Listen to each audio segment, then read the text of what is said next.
call this meeting to order with a roll call. Are you ready for a roll call over there? Chair Meyer, I'm here. Vice Chair Walt. Here.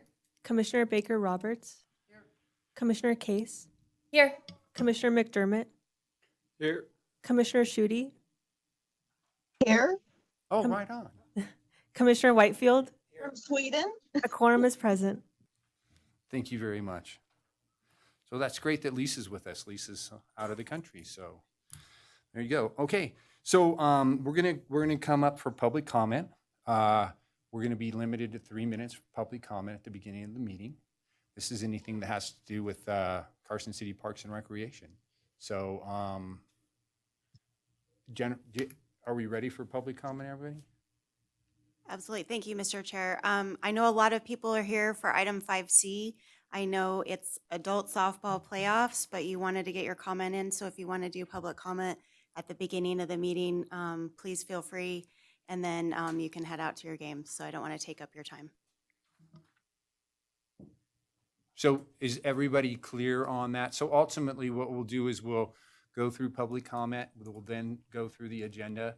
And then when we have, when we get to 5C, we'll have some presentations and information provided to the commission and to the public, of course. And then you have a chance for public comment after that if you want to comment specifically on 5C. If you want to comment on 5C right now, you can do that and then go play softball. So is that clear to everybody? Okay, so we'll start off with public comment. And like I said, we are limited to 3 minutes. So come on up. We're going to state our name, write our name down, and go from there. Can we do all the chairs for public comment? I don't understand what you mean by all it. Oh. Sure. Thank you. She wants a lineup. So we got Blake in here. All right, so without further ado, we're going to start over here on the left, and it looks like we'll work towards the right. So go ahead. Thank you. What's your name? Thank you. Renee. Thank you, Renee. Good afternoon, Chair Comedy, Lisa, and happy birthday to Lisa. Thank you, everybody, for having me. I have 3 items, and I will run through them as fast as I can. The first item is Ronald Wilson Memorial Playground. The place is closed since 2020, okay, for different reasons. I did have a chance to talk with David outside, and he gave me another promise that tomorrow it will be fixed, but the place is closed for 4 years now, and it's ridiculous. My children never had a chance to play there, and it's just sad. We did listen to Jennifer's advice, and we went to the playground to other playground in town. We went to the governor's playground, and guess what? This place was fenced as well and not available for children and families. It does break my kids' heart time after time when we get promises and it does not get opened. The second item I have is the Carson City Aquatic Facility. Wonderful facility. Amazing people working there, but they do what they can with their budget. The main locker room, urinal room, haven't been fixed or remodeled since the place was built. The place smells like a homeless shelter on a bad day. I invite all of you to go in there and to smell it. The smell of ammonia and different things that sprayed on the ground, on the walls, on the ceiling. As much as they clean it, the place needs to be rebuild or significant fix need to be done, and I'm contacting you because you're holding the key, and the key is a budget. The last item, and it's more for the mayor, but also including you, I have a surprise for you. I have $10 million every year that you can have, but you're losing. I'm working for a state agency.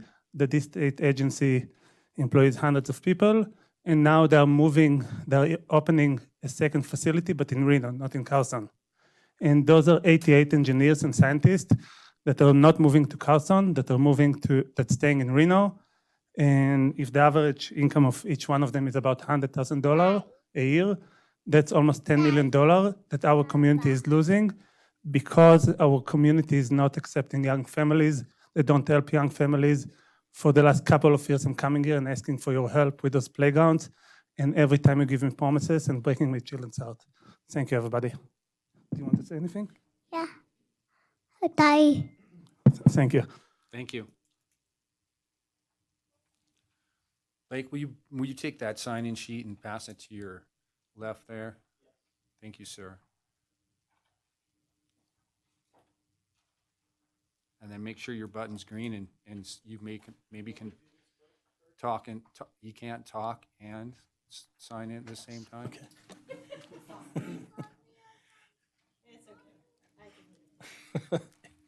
My name is Blake Goodmanson, for the record. I was the umpire in chief for Carson City softball for 25 years. I'm here to talk about the turf at the Centennial Complex. Number one, I think it's a win-win for both the community and for the players. It's Centennial Park needs a lot of attention that it's not getting. Water is a huge issue in Nevada. We live in a desert. We take that element out. We can take some of the employees away and move them to other facilities. As far as economic impact goes, to all of our local businesses, the casinos, all down to, your local convenience stores. It's going to bring in lots of people to play at our facility. We're losing a ton of tournaments to Golden Eagle in Sparks because of their outstanding facility that they have there. Everybody wants to play on the turf fields. Myself, I am a travel ball player, even at my age, and I've played, across the country. The turf facilities are the ones that are drawing all the teams and bringing in those dollars to our community. It's a win-win for us. It's a gift, basically, from the tourism that's been here already. Let's use it to our advantage and put that turf in there. Every high school facility in our area has a turf football field. So turf soccer fields, it can be used for more than one sport. You can have longer seasons. You can, even play in the winter, in the snow, which fits into this community. So I'm just very much a proponent of turfing those fields and, having a nice place to play.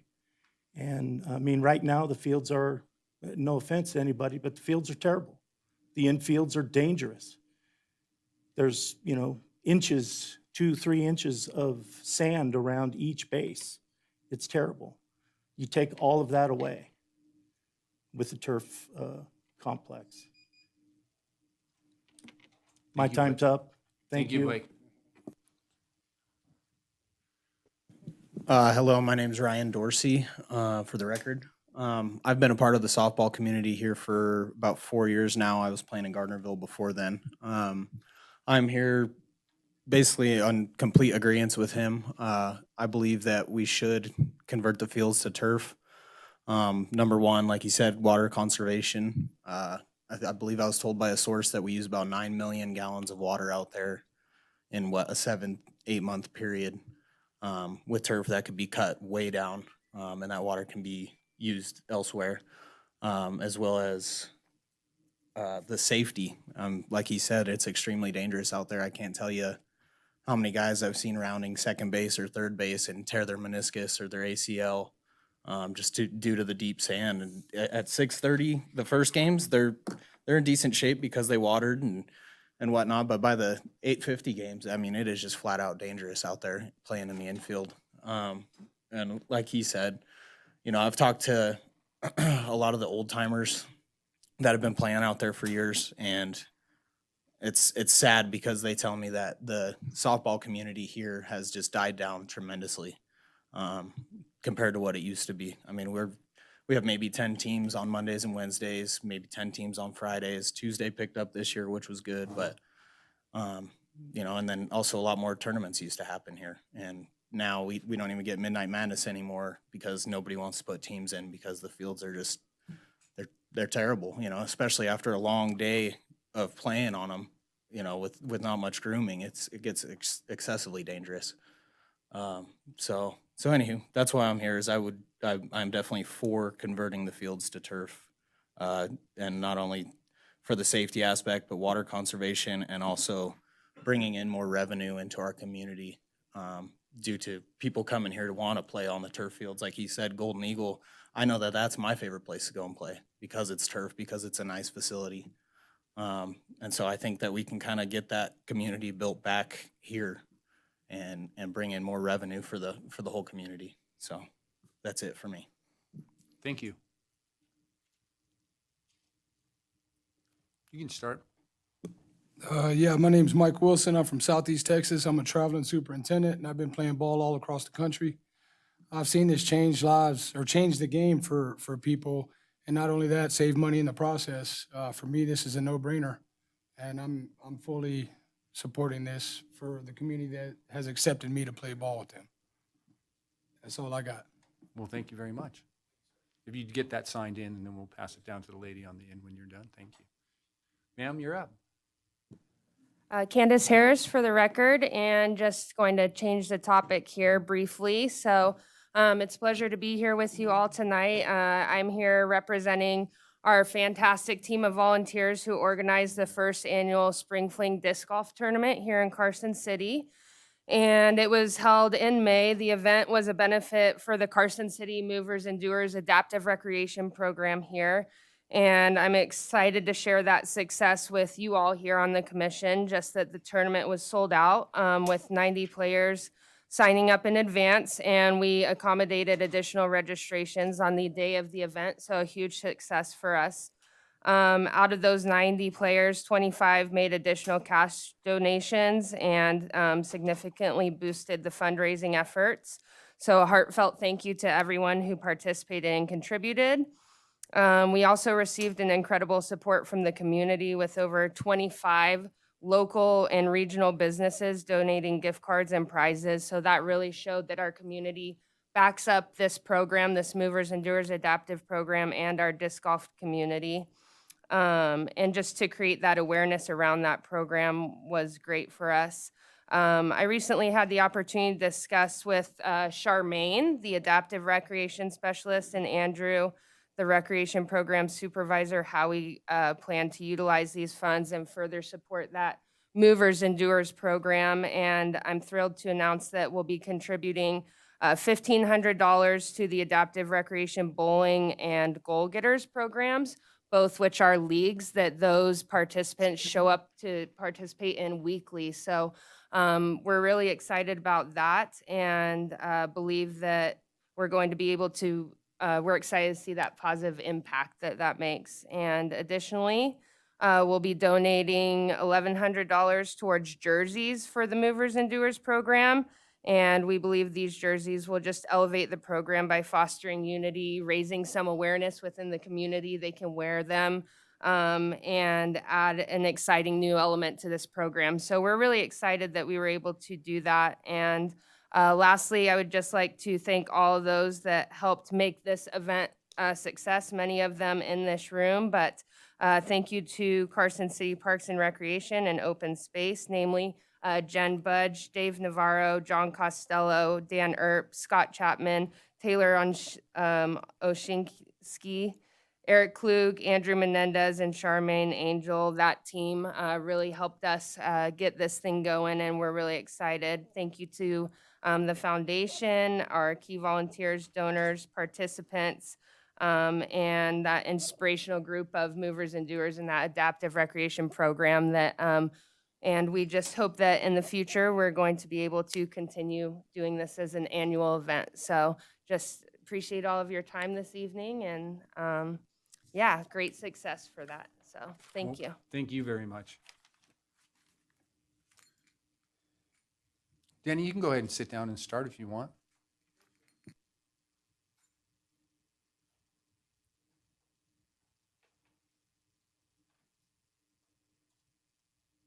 Thank you, Chair. Thank you, Parks Commission. First off, I hope you've read my little statement. It was a rush job between a computer and a copying machine and a week full of didn't expects.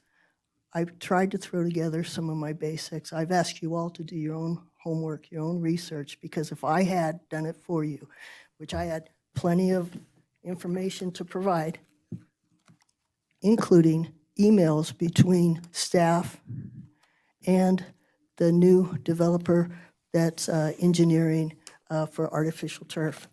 And that's eye-opening in itself. Now, I've mentioned the two generated informations from the Attorney General, and I'd like you to look over those, if you will.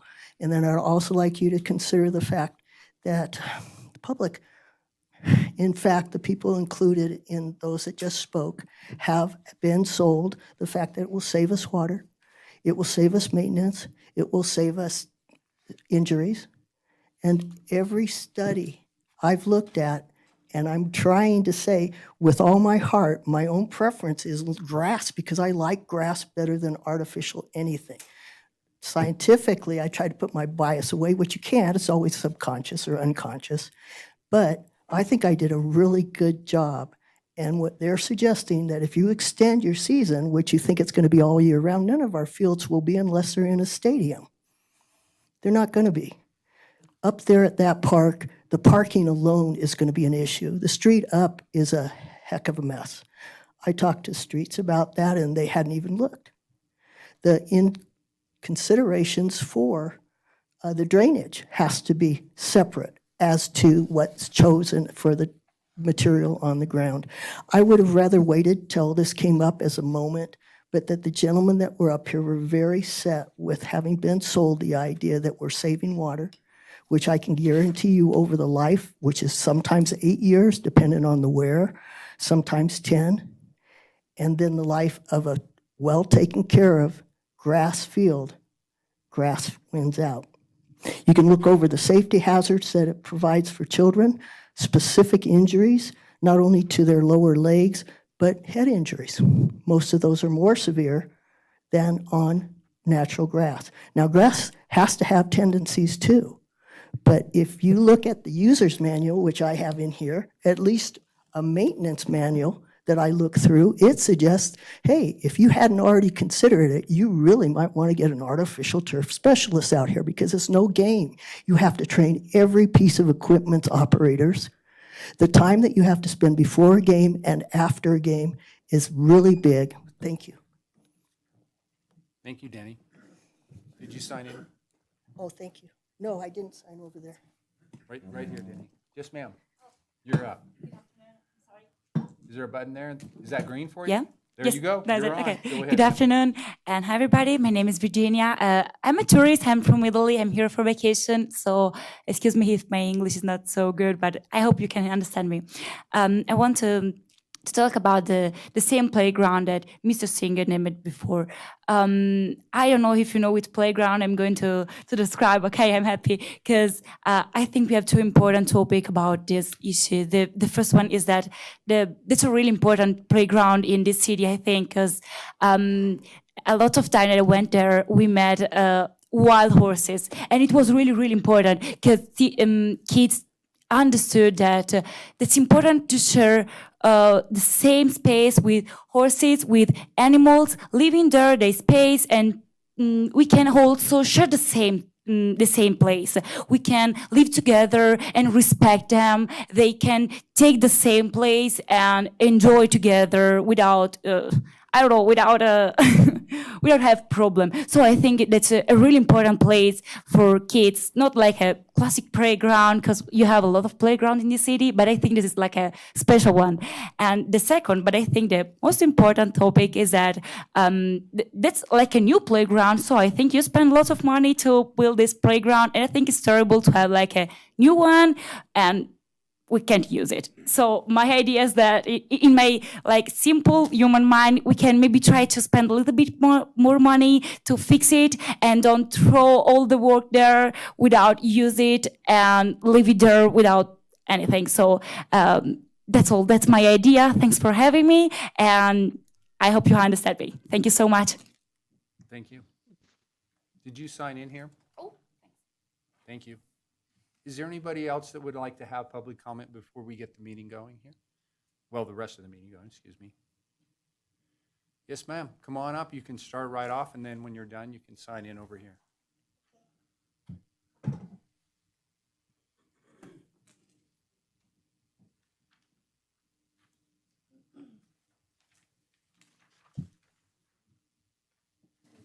Good evening. My name is Karen Stevens, and I am against putting artificial turf at Centennial Park.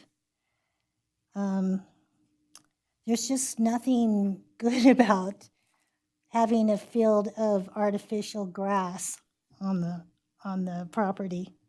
It lasts up between 8 and 10 years, according to University of Massachusetts, which is typically disposed in a landfill.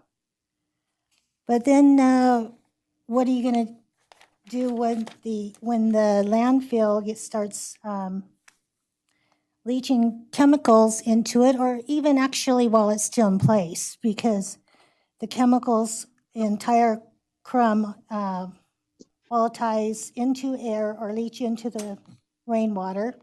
Scrap tire materials in artificial turf may affect surface water or groundwater. Contaminants harmful to aquatic life, like zinc, having been found in stormwater runoff from artificial turf. Recent research has identified polyfluoroalkyl, PFSAs to be short, in artificial turf carpet materials.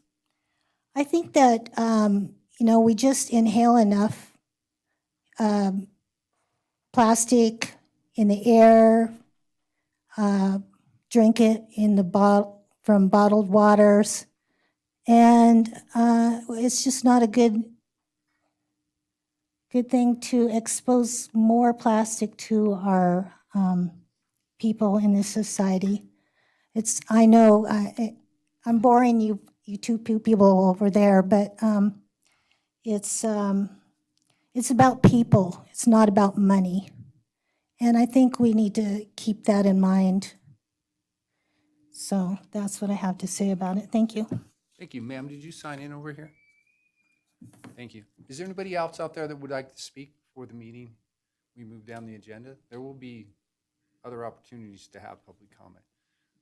Okay, so seeing no hands, every time Dan touches the timer, I think he's raising his hand to come up here and talk.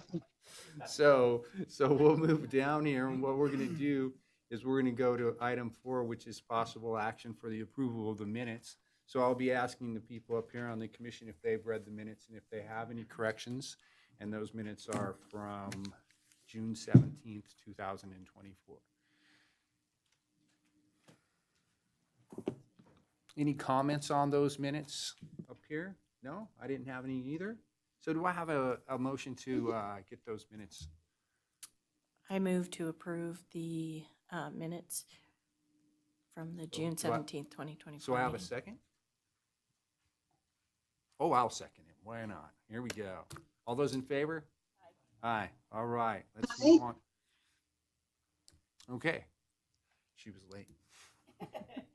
I'll go slower. So, all right, so moving down here, the next one we have is number 5, and this is for discussion only by the Foundation, Carson City Parks and Recreation. So do we have a representative from the foundation? 2 of them. Come on up, gentlemen. Thank you for being here this evening, and welcome. You're welcome. For the record, my name is Mike Raponi, and I'm currently serving as a president for the Foundation for Carson City Parks and Recreation. Thanks for giving us a brief opportunity to share a little information with you tonight. First off, we wanted everyone to know that the foundation is alive and well. We're meeting monthly at the Wangnima House. We currently meet the third Wednesday of every month, starting at 1:30. As you probably know, maybe not, but the foundation was founded in 2015 as a nonprofit 501c3 to improve citizens' experience with parks, recreation, facilities, and open spaces. It's governed by a 9-member board, and like I said, we meet monthly. We have active projects going on, and then there's a wide range of projects, which makes it interesting, from big to small. We're active with the Carson Ridge Disc Golf Park, Centennial Park tennis court improvements, pickleball court amenities. We have a headstone project going on at the Lone Mountain Cemetery. And of special interest is what we're doing currently with the Pete Livermore Sports Complex. We were gifted funds from the disbanded Comstock Sports Organization in 2018, and we are dedicating the majority of those funds anyway to signage at the Pete Livermore Sports Complex. And it's going to include, I believe, is it 2 marquee signs, Jen? 3 marquee signs and individual directional signs to all the fields that'll be clearly marked with field numbers and names. And we're very excited about this project. We felt that this would be a really good use of those funds that were originally slated for an easement and an additional exit at the complex, which never materialized. So we're excited about that project. Another smaller project that we recently completed was Solomon Road Pathway Beautification Project. We had a community group that cleaned up the pathway 2 years ago, and that started the ball rolling for pathway improvements. It's a 1/4-mile stretch on Solomon Road between Sonoma and Kingsley Streets. And we raised funds locally, and recently, earlier this spring, the city installed 2 park benches along the path. They came out beautiful, but those were all from donated funds from local residents. Very happy about that. And then also, we're excited about partnering with the Parks and Recreation Department to support the Youth Scholarship Program. We're raising funds, and recently, Eastern Star, which runs the Carson City Revival Car Show, this past one was on July 13th. If you haven't been there, it's incredible. Probably most of you have. It's a great car show, but they're dedicating a portion of the funds to the foundation specifically to support the youth scholarship for low-income families, for their children 17 years and younger, to pay the cost to engage in recreational sports in Carson City activities. And we're expecting a check, $2,500 to $3,000, come due in December. So we're very excited about that partnership. And with that, I'll turn it over to Dennis. My name is Dennis Peterson. I'm recently elected the vice president of the foundation. I'm also the membership coordinator. Some of the things we've recently accomplished that I think are worth note, we updated our website. I think it's a much improved look now. We also have some updated information brochures, getting away from the 8.5 by 11 pieces of paper. I think these are quite nice. I'll hand these out in a bit. And we've also been working on our policy development that needed some work. Our short-term goals is we have a very good relationship with the Parks and Rec department right now, but we're going to improve that, and we're going to partner in a bunch of communications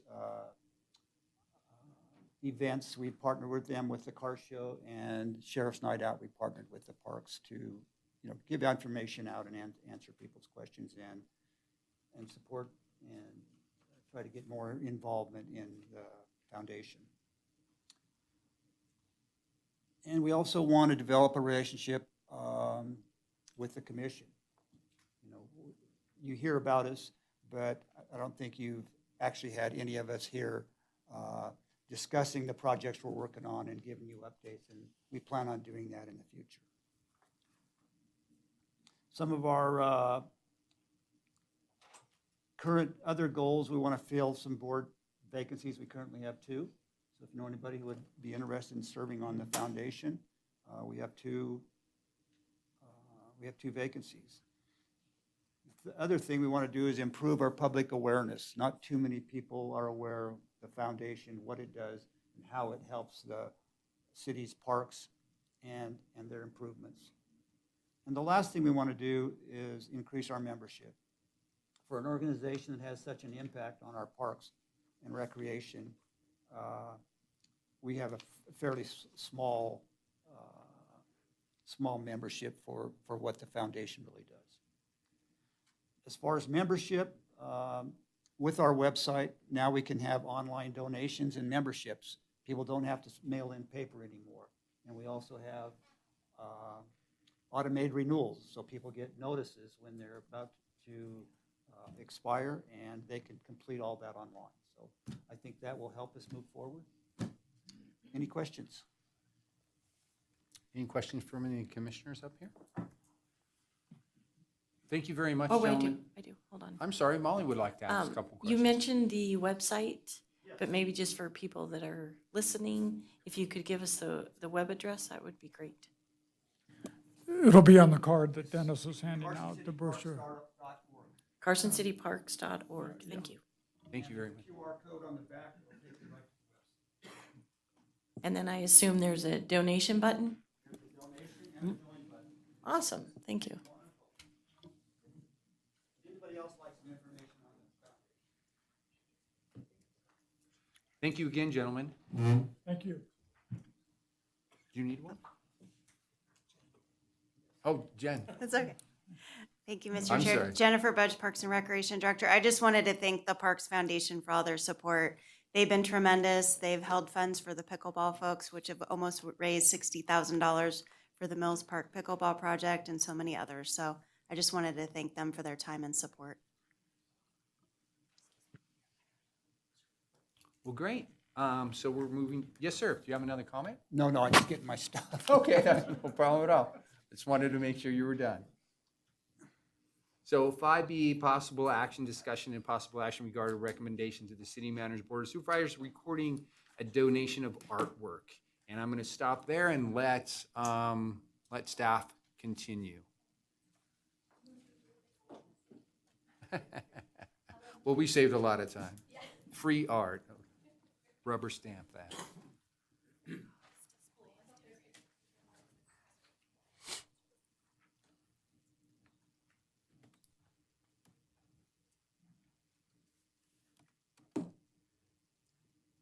Any key to just, hitting this, right?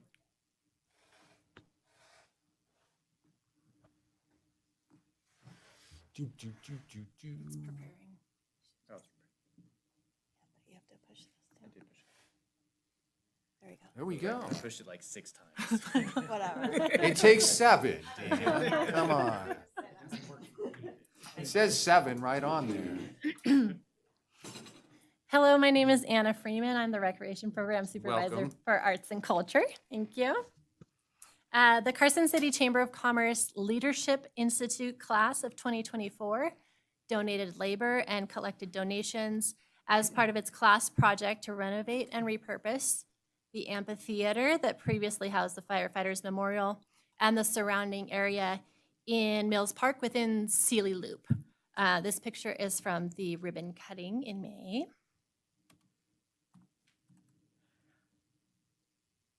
The metalwork piece was created by Carson High School students Aaron Witt and Ben Morrison under the guidance of their engineering teacher Evelyn Grime.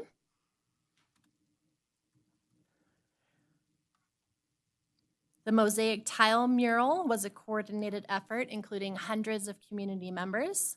Special shout out to Carson Montessori Charter School and the Boys and Girls Club who painted a whole lot of those tiles. The project also included updated landscaping and painting, as well as the installation of concrete pads for the placement of future artwork. So this is one of the concrete pads here. Labor and materials of these concrete pads were donated by Southwest Gas and Arizona Pipeline. Each pad is a minimum of 6 inches deep, and they all include an internal rebar cage, as well as fiber in the concrete mix for added strength. These 5 concrete pads were installed specifically to install statues as funding becomes available. And the leadership class of 2024, with city approval, plans to purchase a statue or statues to be installed using remaining donated funds. Both the purchase and the installation costs will be covered by the Chamber leadership class.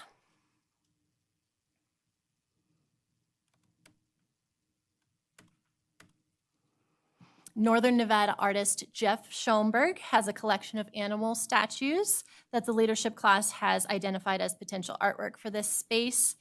The collection is currently available for purchase, with each statue priced well below the $10,000 mark, which requires approval from the Board of Supervisors. So the city manager may choose to approve the proposal, deny the proposal, request more information, or may choose to defer a decision to the Board of Supervisors.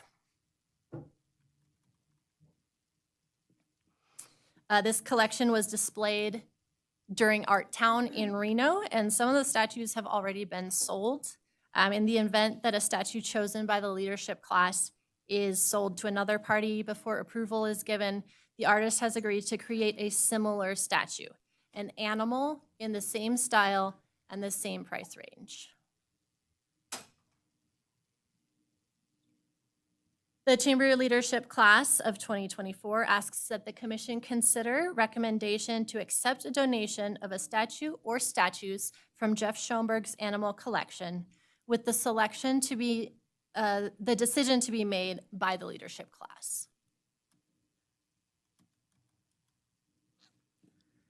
So the class is just looking for permission to install something from this collection. They're not necessarily looking for input on which statue. That will be decided based on availability, prices, etc. This is the artist with one of his animal statues. This proposal has no upfront cost for the city, but the city would become responsible for the art, including any maintenance. So I should mention that these statues are all also very low maintenance. They can be cleaned with a power washer. So the decision before you is whether to recommend acceptance or approval of a donation from Jeff Schoenberg's animal collection to be installed on an existing concrete pad in Sealy Loop, and for that artwork or artworks to be accepted into the city's public art collection. And I'm happy to take any questions. So I'm going to start over here on my right. Do we have any questions? No questions. I think it's awesome. Looks very low maintenance, and like it would bring joy to people passing through. So.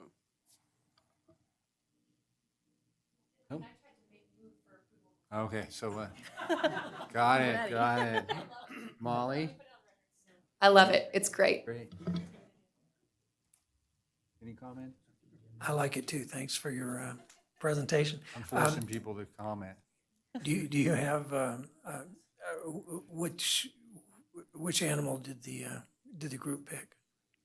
The group was looking at the squirrel and the bear at one point. I believe those have both been sold. So it may be a race against time to either make another squirrel, another bear, or a completely different animal in this same sort of feel. I know it's their choice, but I'm a big fan of Rocket J Squirrel. So Fan of the squirrel. Pass that along. Absolutely. Thank you. Hello, Diane Baker-Roberts for the record. Go ahead, Diane. I think it's a great idea, not a real cost to the city, and the beginning of that artwork that started is just wonderful. Are these going to be mounted into the cement? Yes, thank you for the question. There is an installation process that the artist himself would complete, and he's done this many times, and the the cement pads are prepped and ready for that. So they'll be drilled in and then secured. Thank you. Thank you, Diane. Lisa, is there anything that you'd like to comment on? No, she's smiling. I just think it's beautiful. So I'm really excited about this project and what a great leadership project, the whole thing. And so I'm thrilled to see it continue to move forward. Thank you, Lisa. The only I just have a question. What are those run as far as cost for those pieces? I believe they're all between 2,500 and 3,000. And then installation costs kind of jumps. The artist charges $500,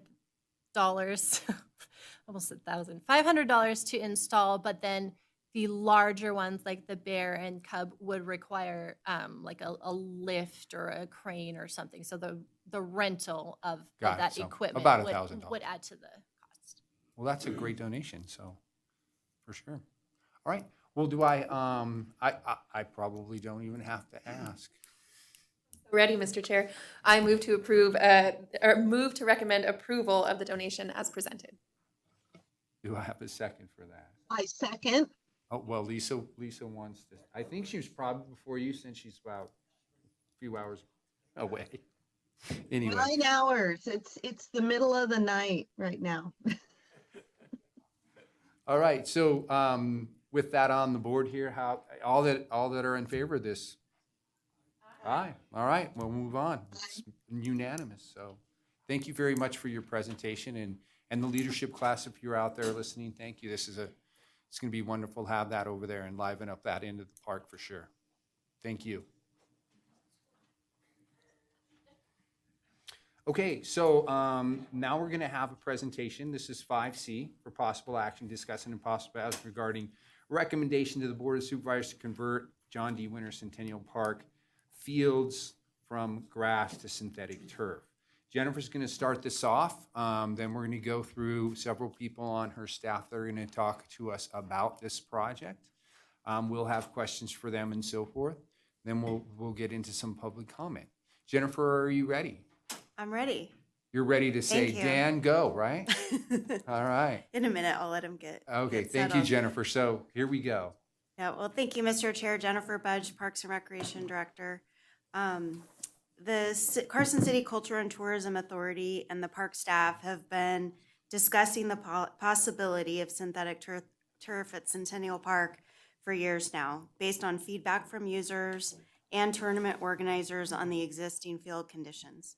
Our intent was to find a way to increase the length of the season, increase field use capacity, provide a more consistent and safer playable surface while reducing maintenance and water demand. On April 4th, this commission unanimously recommended approval to the Board of Supervisors regarding the 2024 fiscal year budget, which included the proposed artificial turf project as part of that item. The portion of the minutes from that discussion related to this project is included in your staff report as Exhibit A, with Commissioners Walton Meyer speaking in favor of artificial turf and one opposing public comment.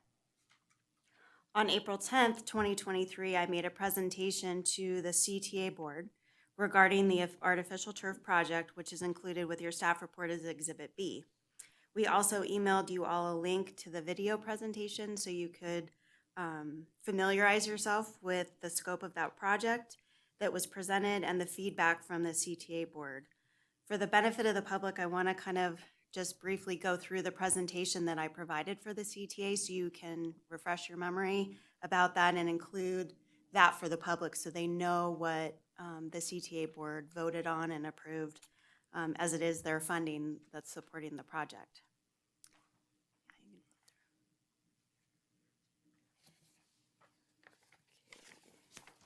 So there's a map of Centennial Park to orient everyone. Centennial Park's on the north end of Carson City off of Arrowhead Drive. The circles there represent the ball fields at the park. This project would be for Upper Centennial, so the circle at the top of the park. And we have a lot of other projects I'll talk about in a minute that are also in that upper circle as well. Dan, next slide. Thanks. I'm going to kind of whip through this because we have a lot of people to chat, so I'm going to try to be respectful of everyone's time. If you look at your picture there, you can see the ball fields and they're in yellow. The proposed project was for artificial turf on the ball fields there, and then the blue is a proposed drainage project, and then the green is a proposed landscape buffer. The project benefits for tourism and tournaments is to improve safety and playability, reducing potential liability to the CTA and the city, provide more hours of playability to increase the length of the season, potential alternative venue for special events, concerts, and anything else. I know Molly could speak to that with the fireworks. Some benefits to the city is turf maintenance reduction, reducing irrigation water consumption from April through October.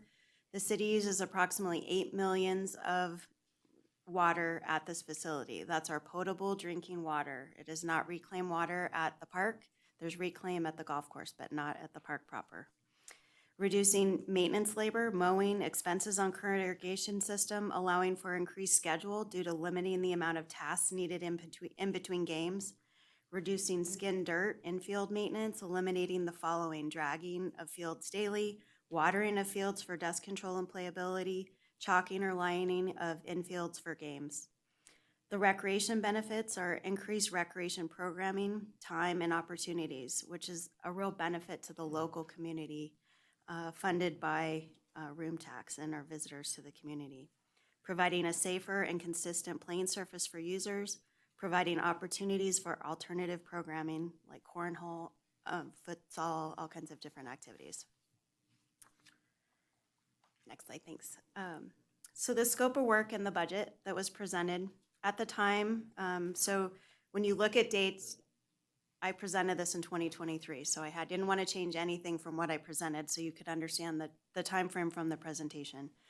The city funds, we had $300,000 allocated already as part of the budget toward updating the Centennial Park Master Plan. We wanted to do the project design and project management from the city funds. We really wanted to try to maximize the bond funding for on-the-ground improvements on the fields. So the concept was approximately a $4.7 million bond.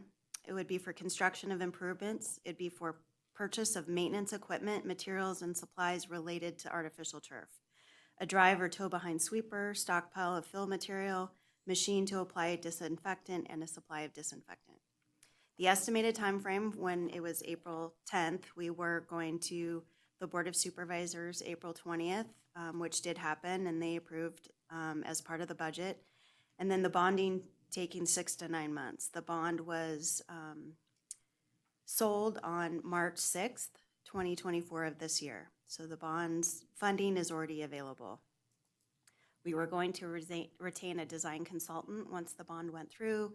We have a draft scope of work in your packet, which is Exhibit C. And then as soon as that design was complete, we could begin construction. The bond costs associated with the debt service would be $405,000 a year for 20 years. And that would be from the Culture and Tourism Authority budget, all funded through room tax. So not impacting our quality of life capital budget or the city's general fund. So that's super fast. I just wanted to give you the presentation that the board, the CTA board approved. So the CTA board unanimously approved that project as presented and recommended it to the Board of Supervisors to fund the project through bonds utilizing room tax dollars. Subsequently, there were 12 separate board actions at public meetings to implement the bond approval. On March 6, 2024, the bonds were sold, starting a 3-year clock for the project.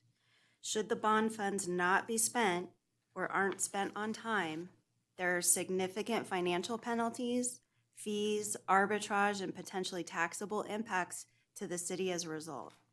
I'm not sure where those funds would come from, but it's likely that it would have to come from the parks budget should we not move forward.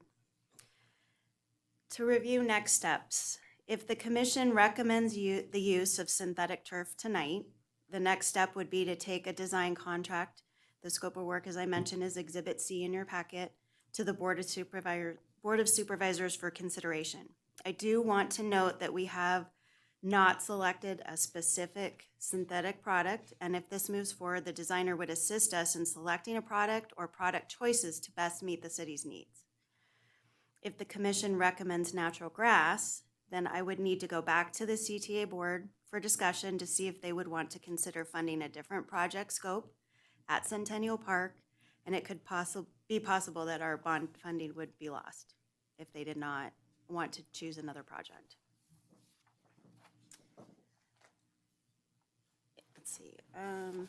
It was anticipated that the synthetic turf design would be conducted concurrently with other projects that are already approved, already in progress, and funded at Centennial Park. And so I want to just go over with you all the projects that are already funded up there and what we're working on right now. Centennial Park Master Plan update. We're about to send out a community survey, and we will have stakeholder and public involvement, just like we did with the Mills Park Master Plan and others, over the next 3 to 6 months. We'll have draft plans, and then we would come back to the commission for public review and comment on that updated plan. These would all be, it was envisioned to be concurrent with the synthetic turf project. Tennis court bids just came in. They were over budget. We have looked at the budget and are recommending approval of that at the Board of Supervisors meeting, utilizing quality of life capital undesignated to cover the shortfall. The Board of Supervisors would have to approve that, but it would rehab all 8 tennis courts at Centennial Park, which is really significant. And then we would be able to have tournaments and other large projects there. Right now, we have barely 2 usable courts at that facility. We have a refresh of the concession restroom at Upper Centennial. We're obtaining quotes right now for that project. Replacing the tennis restroom, that's in design and progress. It'll be out to bid soon, and the award of bids should be before the end of the year. We've also entered into a design contract with NCE for drainage improvements. Those were the blue bubbles on the prior drawing that I showed in the presentation.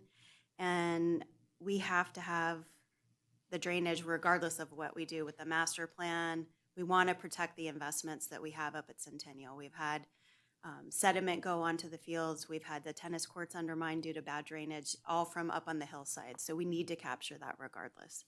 So that design contract is already in progress, or already awarded. Several speakers will be here tonight. I do want to thank the Culture and Tourism Authority. They've been a really great partner. David Peterson's here, Executive Director. You might have a lot of questions. I'm sure you probably do. My suggestion would be to let all the speakers kind of get through and then maybe hold your questions for the end, because we might answer some of your questions. So we'll have David Peterson from the Culture and Tourism Authority. Then we'll have Dan Arp, Recreation Superintendent, and he's going to present the survey results that we sent out to the community and go over that with you. David Navarro is our Park Operations Superintendent, and he's going to talk about the pros and cons of synthetic and natural turf, so you can go through that. And then we have Anthony Stevenson here from Lloyd Engineering available for technical questions as well, and they provided the scope of work. That's your Exhibit C.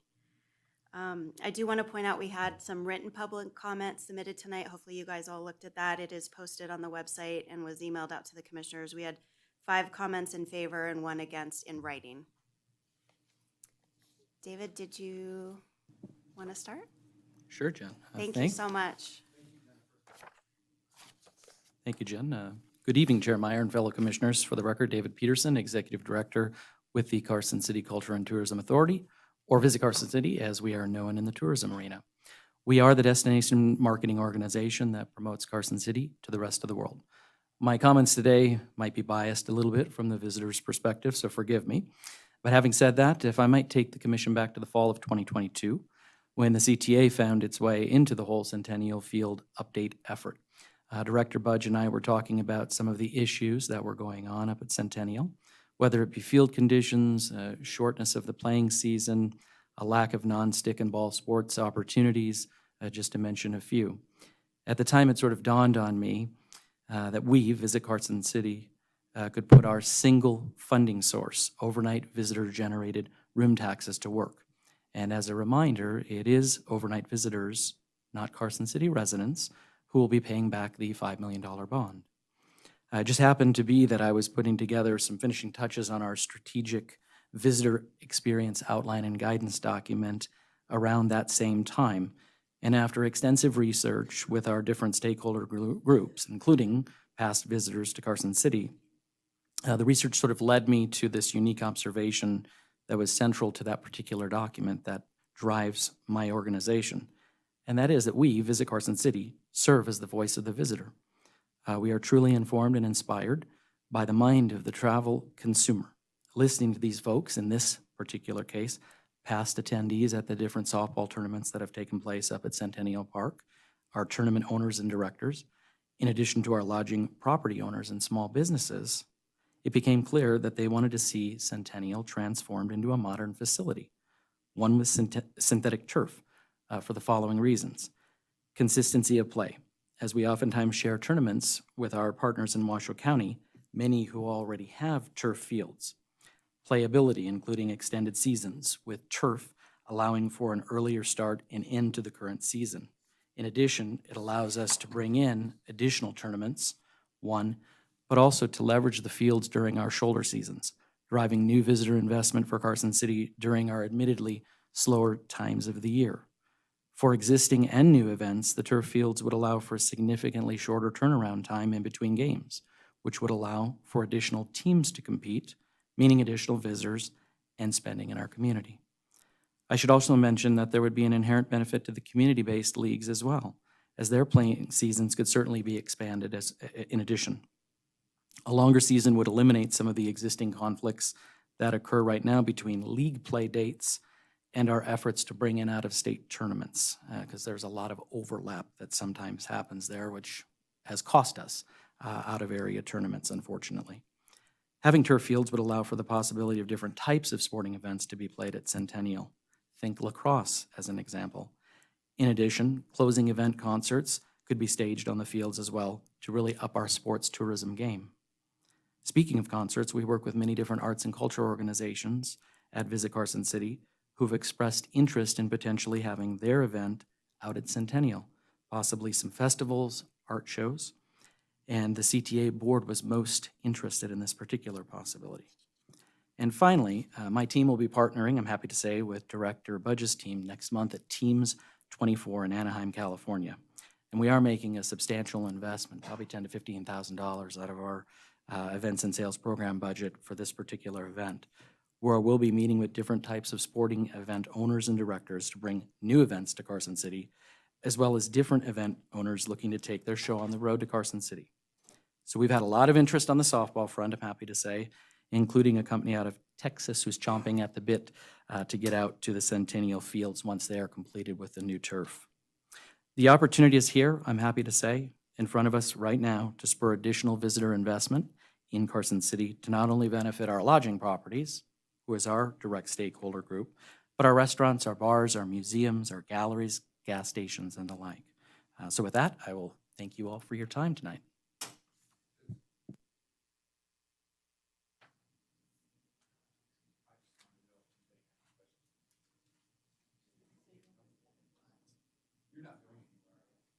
I'm here all night. Yeah, as long as I get home by 11, otherwise my wife's gonna wonder what's going on. Yeah. All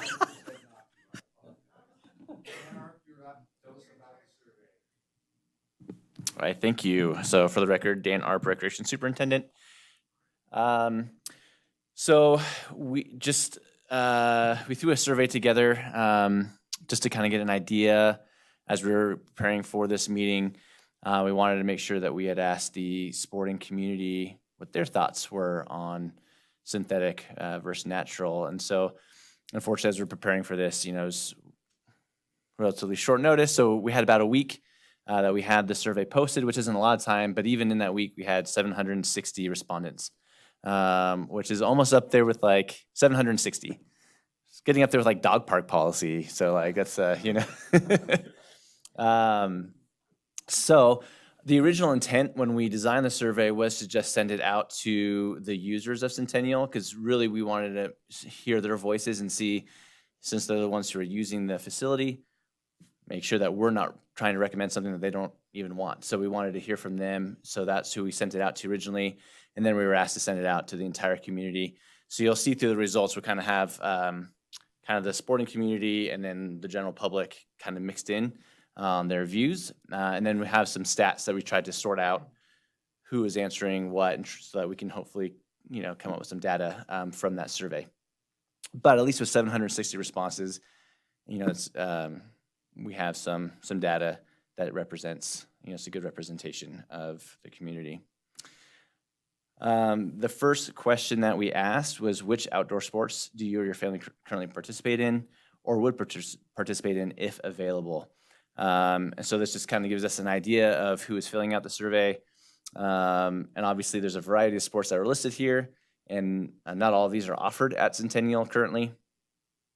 And then we have an other that was fill in. And Jen, I'm not getting my notes. Do you know how that pops up? I thought it would pop up when I put on display. But the ones that mostly filled in the other category, shout out to the pickleball community. They represented the survey well. We did. They did get a lot of pickleball, and there was some tennis, flag football, as well. Keep talking. I know I can't multitask. Yeah, it's disconnected. So okay. There are notes. There we go. So if I go back to, then my notes go away. We could just do it this way. It's not my notes are secret.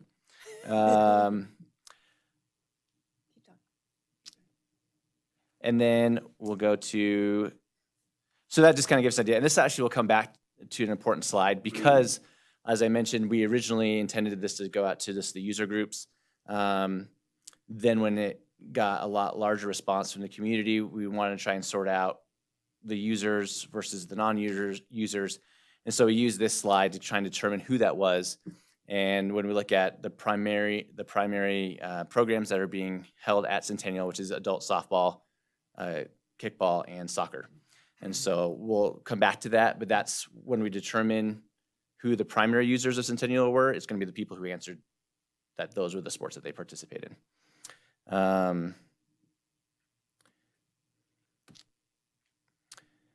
So the next question we asked was, which of the following field surfaces you prefer to play on? So we got a 42.56% said that they prefer synthetic versus 52%, 52.7% who said that they prefer natural dirt. And then 4.74% who said none of the above, which I'm not actually sure. Concrete, I suppose. Pickleball, yeah, that's what they want to play. They don't want to play on turf. I do know that. And so then we wanted to ask the question as well, is just to get an idea of how many fields would you be in favor of converting to synthetic fields? Because there might be an argument for doing some, not all. So still the majority at about 39% said that they want all fields to be converted, while 26.6% said some, and then 34.35% said none. And then we asked the question of what do you see as the main advantages, if any, of playing on synthetic turf? And we provided a handful of options that they could select, and we asked them to select their top three, just so that they didn't say, oh, all of them. So that way we could kind of determine what are the three main ones that people are thinking of as advantages, or they could say there are no advantages. Unfortunately, the survey software that we use apparently doesn't like it when you have so many options, and then you can see on the right-hand side that it starts to like blur the options together. But basically those ones are just longer playing season, and then you can say that there are no significant advantages. You have that option, or then you could fill in the blank. And if you have something that we didn't list here.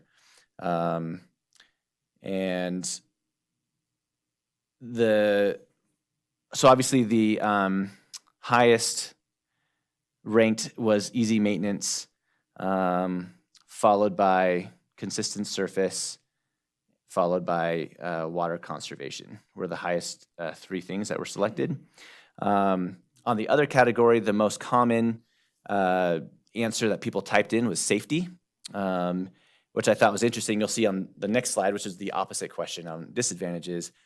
The highest response was also safety. So we're getting that from both sides, that those who are in favor of it feel that it's a safer playing surface. Those who are opposed feel like its safety is one of the bigger disadvantages, or lack of safety, or higher risk of injuries.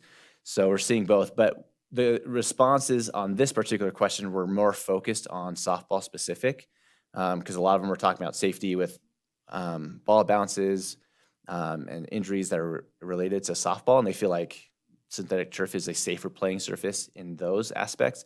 And then the comments on the next slide are more general from things that we're hearing from like the NFL and different things with like knee injuries and things that aren't necessarily the sports that we're going to be playing at Centennial, or at least not currently. So yeah, opposite question, what do you see as the main disadvantages? And same thing, we provided some options, and then they could select none or fill in the blank. And by far the biggest concern that individuals have is the temperature. Playing, it's going to make things hotter to play on. So that's what we saw, an overwhelming response on that. And then, like I mentioned, on the main responses are first and foremost for safety / injury, increased risk of injuries. And then they kind of mirrored the same things that were already selected here. They talked about environmental concerns or health concerns with the chemicals and things that they felt would be introduced into the fields.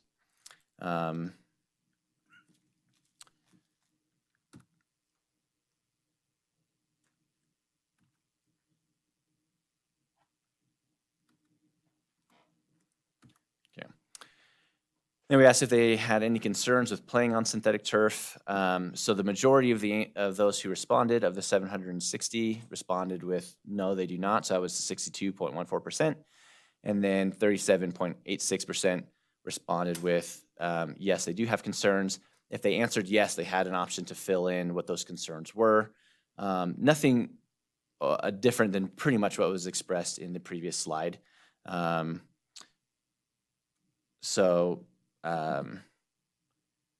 Yeah, same thing with heat, injuries, and the third most common response were health and environmental concerns. So then the main question that we want to get to the point of the whole survey was yes or no. Are you in favor of converting Upper Centennial sports fields to synthetic turf? And the majority of respondents, at just under 60%, said yes, they are in favor of it, while 40.43% said no, they're not in favor. So then, as I mentioned, we wanted to try and sort out, well, who answered the questions how, so that we could get a better idea. Because had we known this was going to, like I said, the intent was to send out to the user groups. Had we known it was going to be a general public, we might have worded the questions with some additional questions to just kind of get an idea of how often you attend Centennial, do you participate in sports at Centennial specifically? So we had to try and pull that data out from the answers. So in doing so, we were able to determine that 71 of the respondents who were not in favor of synthetic fields, we would consider non-primary users. So there are people who do not participate in softball, kickball, or soccer based off of that first question. While on the other hand, of the people who answered yes that were in favor of synthetic fields, 65% of those are that primary user group. If we look directly at those user groups, so the people who answered that they are softball players, 82% of them responded with that they are in favor of synthetic. 71% of kickball players are in favor of synthetic, and 55% of soccer players are in favor of synthetic. And that was our last question. We wanted to keep it short and sweet.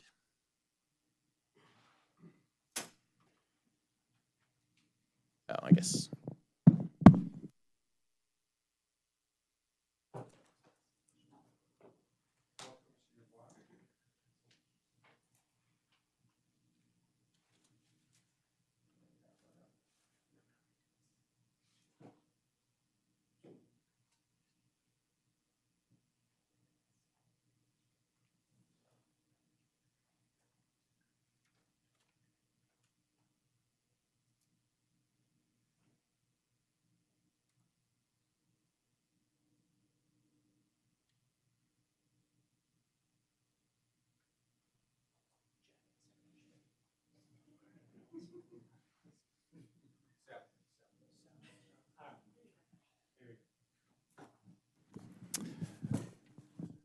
Okay, let's see, for the record, let's see, my name is Dave Navarro. I'm the Park Operations Superintendent for Carson City Parks, Recreation, and Open Space. Commissioners, let's see, Chair, Supervisor Schutte, thank you for the opportunity to present on this topic of synthetic turf versus natural turf surfaces. Kind of a long presentation, so I'm just going to kind of move my way through it, but there was a lot of information out there, so it's hard to grab all of it and put it in a timely manner. So I'm sure that after I'm done, we're going to have lots of questions. So that's what we're here for. Okay, John D. Winters Upper Centennial Complex is composed of 4 fields. These 4 fields host some of the Recreation Department adult programming and sports tournaments. This slide represents the current layout, the possibilities of the complex. As you can see, we have bases that are set at 60, 65, 70, 80, and 90 feet, and we also have options for a 200-foot like fence, a 250, and our permanent like fences, which are at 300 feet.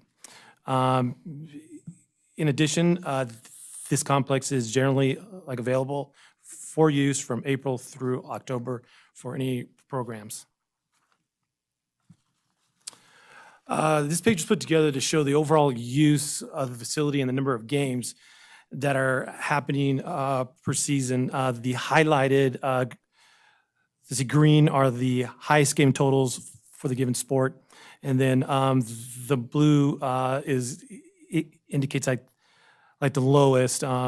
And we've been gathering this data, as you can see, since 2017. So if you see in your packet on the screen, in 2019 for softball, we were at 695 games that season. In 2021, that's been the low point at 360. For soccer, again, 2019, we reached a 310 games, and then in 2023, 224. I didn't highlight 21 and 22 because I can see those were a lot shorter seasons. And then also kickball, we started in 23, and you can see we started with 42 games, and this year we're slated to do 60 games. We took a hit in 2020, as you can see, but are slowly recovering to those pre-pandemic numbers. Most of the sports tournaments take place on a Saturday and also on Sunday as well. There are a couple of sports tournaments that traditionally go more than 2 days. But as you can see, we've been averaging since I've been here 15 to 20 tournaments per season. Each tournament roughly brings in 30 to 50 teams. With a 3-game minimum. All the recreation programming and sports tournament games, they usually take place in a 30-week window. Currently, we work with the recreation staff and try to average no more than 2 tournaments a month to help with maintenance and staffing shortages. So the total numbers that are here, as you can see, we average anywhere from 1,350 games to 3,000 games for the tournaments, and also for the recreation games, anywhere from 626 to 1,065. Let's see, some of the seasons, we see more recreational and tournament games than others. So these numbers here are more like an average than anything else. And as you can see in a single field, it can see anywhere from 494 games to 1,016 games a season. And just to give you some perspective, your Major League Baseball team has a 162 game schedule, and they will play on their home field 81 times. Okay, switching gears for a minute, I just wanted to provide everyone with an idea of what a recommended maintenance schedule would look like for cool season turf grass. The outfield turf grass at John D. Winters upper fields is a blend of cool season turf grasses of rye, fescue, and also bluegrass. On this slide is 2 of the cool season turf grass management schedules.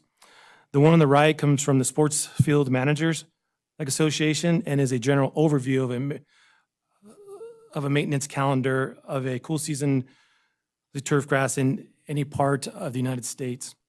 The other one is from Cornell University Turfgrass program. Cornell has 3 levels of maintenance standards that have been put together over the years. The current schedule on the screen reflects a low or minimal maintenance practices. One thing that we need to keep in mind is that these schedules here are just for the turf grass, the outfields. The infield dirt areas are completely different, surface that need to be maintained and requires an entirely different set of skills and also maintenance practices. This is what makes managing softball, baseball fields a challenge from season to season. And as you can see from both of these schedules here, most maintenance practices start in the spring, usually around March, sometimes at the beginning of April, and this is based on the weather and also when the turf grass is actively growing. Unfortunately, this means that staff is performing most of these practices during scheduled activities and often have to work around them. Parks maintenance team that performs these tasks at this facility are one full-time employee and 2 Nevada Department of Correction trustees. Not only is this team providing support to the upper fields, but they also service the tennis court area and also the lower fields as well. We do have another full-time employee who's providing just the mowing at these locations, and he's usually up there 2 to 3 times a week. This slide also shows the current number of times some of the maintenance practices are completed. If we can add another mowing, another fertilizer application, another aerification to our current practices, we could definitely increase turf density to help withstand all the game traffic. Adding any additional tasks would improve the soil porosity, relieve compaction, and add much needed plant nutrients, which would help with the overall turf grass health. The outfield grass is composed of many individual plants that make up the playing surface. Natural turf grass is a living, breathing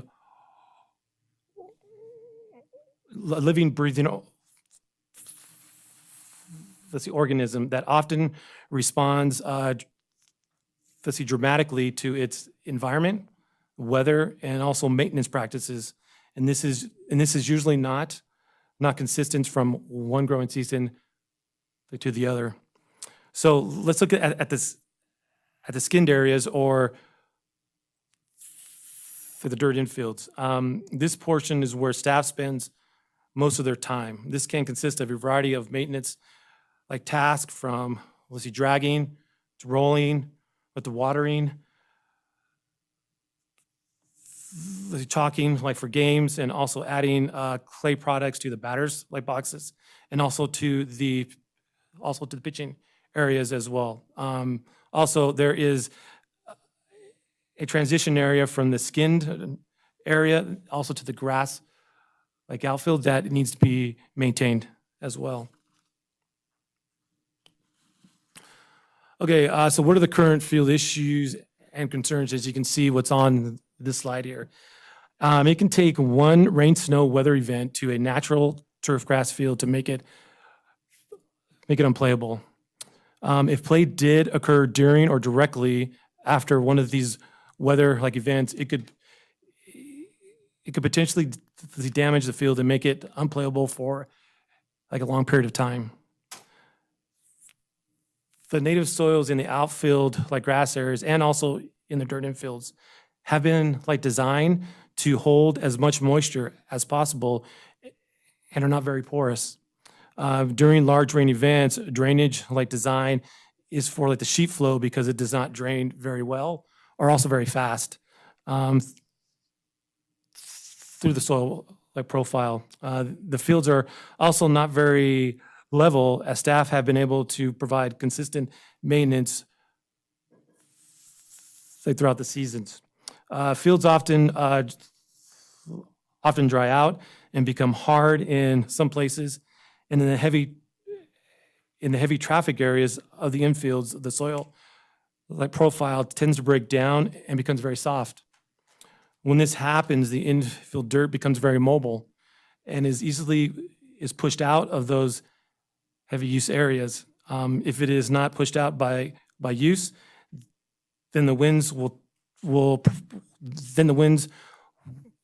potentially like blow that infill material all the way into the outfield grass.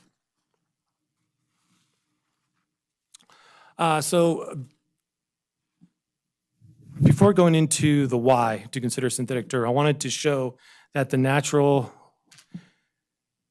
turf grass and the dirt infield maintenance and the care is more than just like mowing, like watering, and also dragging. Let us not also like forget that there's other tasks also involved, like the trash cleanup, the cleaning of the restrooms, and maintenance of other like amenities on site, which would be like the concrete surfaces, the fencing, the benches, and also like the surrounding landscape areas as well. So why artificial turf? Well, if participants were asked, and I think we saw that in also like the survey as well, is like what they prefer most when they play on a field, it would be a consistent, safe, and playable surface. A synthetic turf field like provides that on a more consistent and also permanent basis.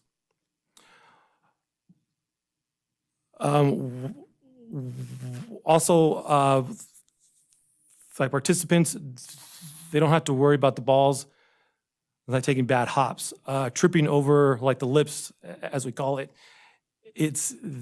Those are in the transition areas of the turf grass and the dirt infields, and also sliding on the hard compacted dirt. Running or diving in wet spots or even in the dry areas in the outfield grass is usually not fun and can also be painful at times. Like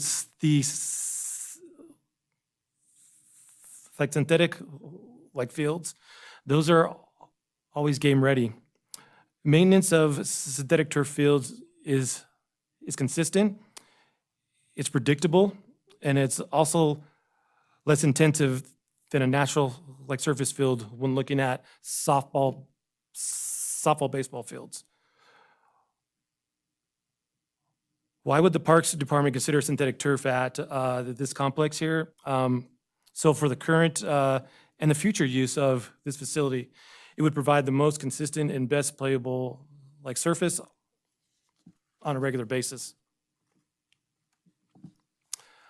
Okay, this slide shows where synthetic turf fields have been installed and also replaced in the immediate like surrounding area. Some of the places on this list are on their second and also even like their third installs of synthetic turf like fields as well. Let's see, Carson High School is on their second install. Carson City Parks, a Governor's Field indoor like facility, was the construction in 2011 and has artificial turf on the inside of that facility. Lake Tahoe Community College has a synthetic turf field for their soccer program. North Tahoe Parks is on their second install and have actually increased the square footage from the first one. And then also, like UNR, they're on their third install of their football field. And I think there's, it says of Sparks up there, that's supposed to say City of Sparks.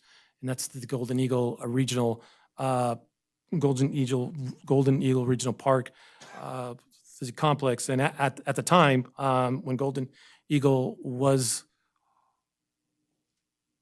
constructed, it was the single largest installation of synthetic turf fields in the western United States. Cornell University, through their turfgrass program, put together a good article on synthetic turf and some things to consider when thinking about transitioning from natural surfaces to synthetic turf. Many other studies and also articles have been posted going over most of the same items here that are on the slide. Synthetic turf fields are durable, low maintenance, and again, provide the consistent quality, and also they have a set maintenance regimen. Natural turf grass is variable quality depending on the soil type and also the maintenance regimen. It is also traditional and historical use for a variety of sports.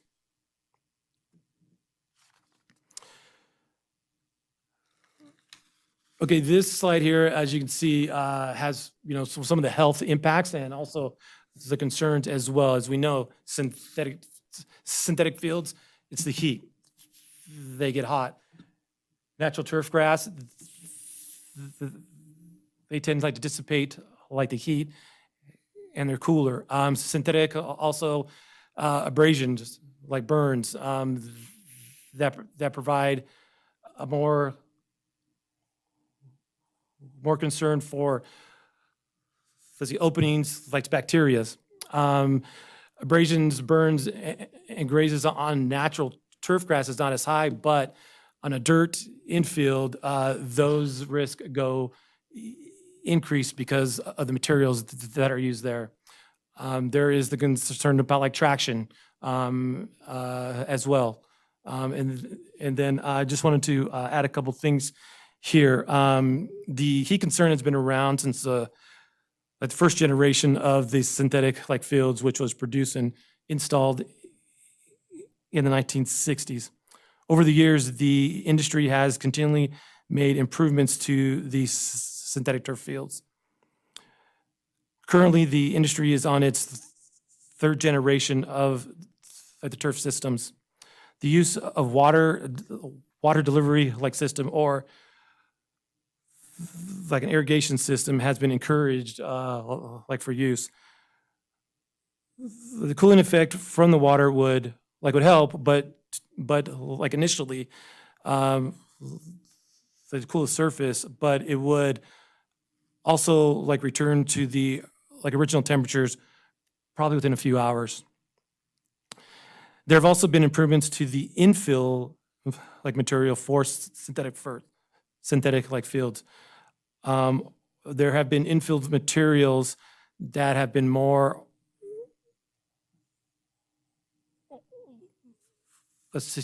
they have been made from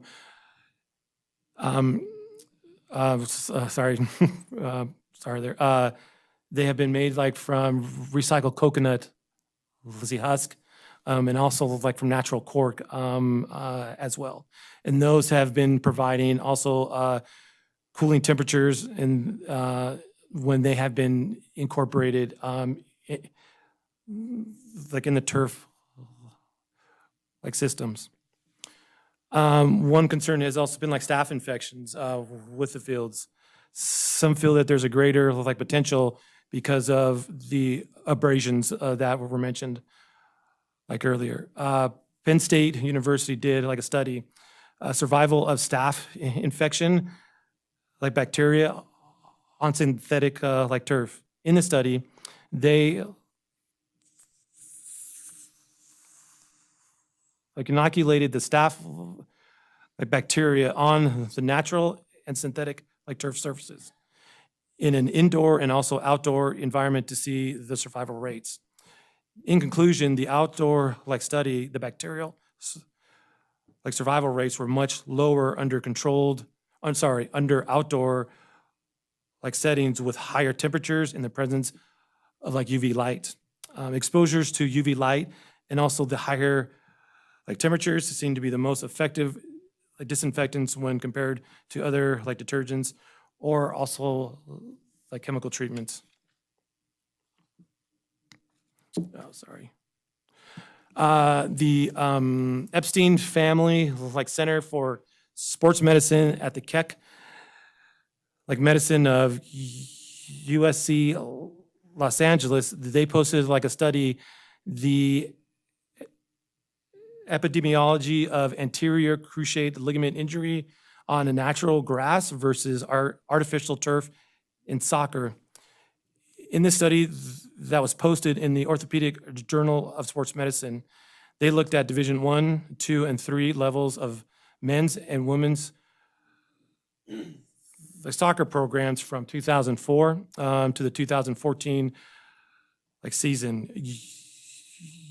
Let's see, using like a database of the incidents, they calculated the incident rate of ACL injuries in matches, let's see, versus practices on artificial and natural fields. Here's a general overview and also the conclusion of that study. Since the introduction of artificial turf fields, a significant controversy has existed among athletes, coaches, trainers, and physicians regarding the potential risk posed to athletes when competing on artificial playing like surfaces.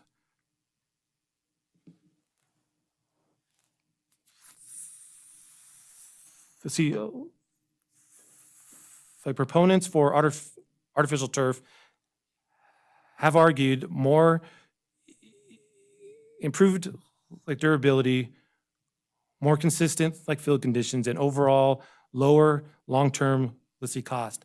However, one significant like concern is whether these synthetic like surfaces increase the rate of lower extremity injury among athletes, which has been the subject of debate like for many years. Although biomechanical like studies have generally supported increased friction forces on all types of artificial turf, clinical like studies have like demonstrated inconclusive like results. In conclusion, NCAA soccer like players who practice on natural grass like fields had an increased risk of ACL injuries compared with the risk of those practicing on artificial like surfaces, regardless of male or female or the NCAA division of play. No difference in risk of ACL injury between playing like surfaces was detected like during like matches. Okay, so what is being done about some of the concerns associated with synthetic turf like fields? In 2003, the Synthetic Turf Council was started by a group of synthetic turf like companies and also professionals who came together to help like develop quality guidelines and serve as a trusted like voice of the industry to assist like the buyers and also like the end users, federal and state like agencies, and also like the media. Synthetic Turf Council has actively assist buyers and end users with the selection, the use and also the maintenance of synthetic turf systems in sports field. The Sports Field Managers Association is providing, research and studies on synthetic turf through their organization as well. There's more organic infill product made out of coconut husk and also natural cork that are being introduced and also manufactured for synthetic turf systems. This is providing, in some cases, some cooling properties and also effects as well. There also continues to be studies and updated maintenance procedures to help with the injury concerns that have been related to synthetic turf systems.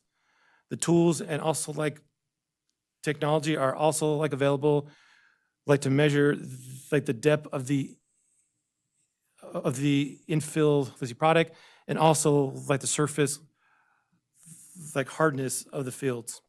Synthetic turf fibers are being made more durable to help prevent the fraying or the splitting of the ends, which then tends to break off, becoming mobile.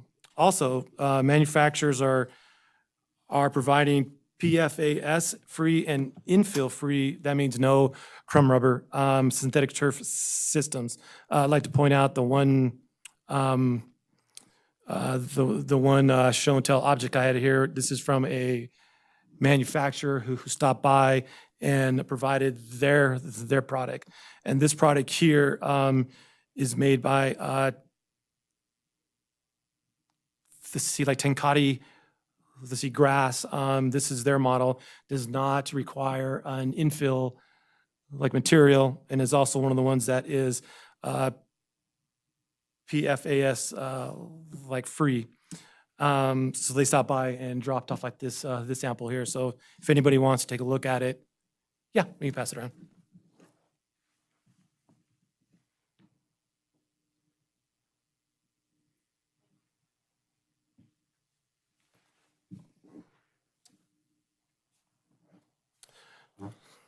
I'd also like to point out one more thing. The manufacturer of this grass as well in 2022, they did a recycling program of artificial turf where they recycled 50 synthetic fields in the state of California. So instead of taking those synthetic fields out and disposing them into the landfill, they actually recycled the materials for other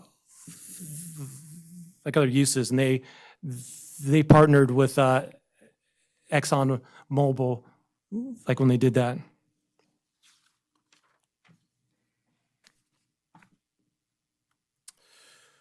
Okay, so this slide shows here the hours of labor and also the irrigation potable water usage totals that would generally go into a season of maintenance.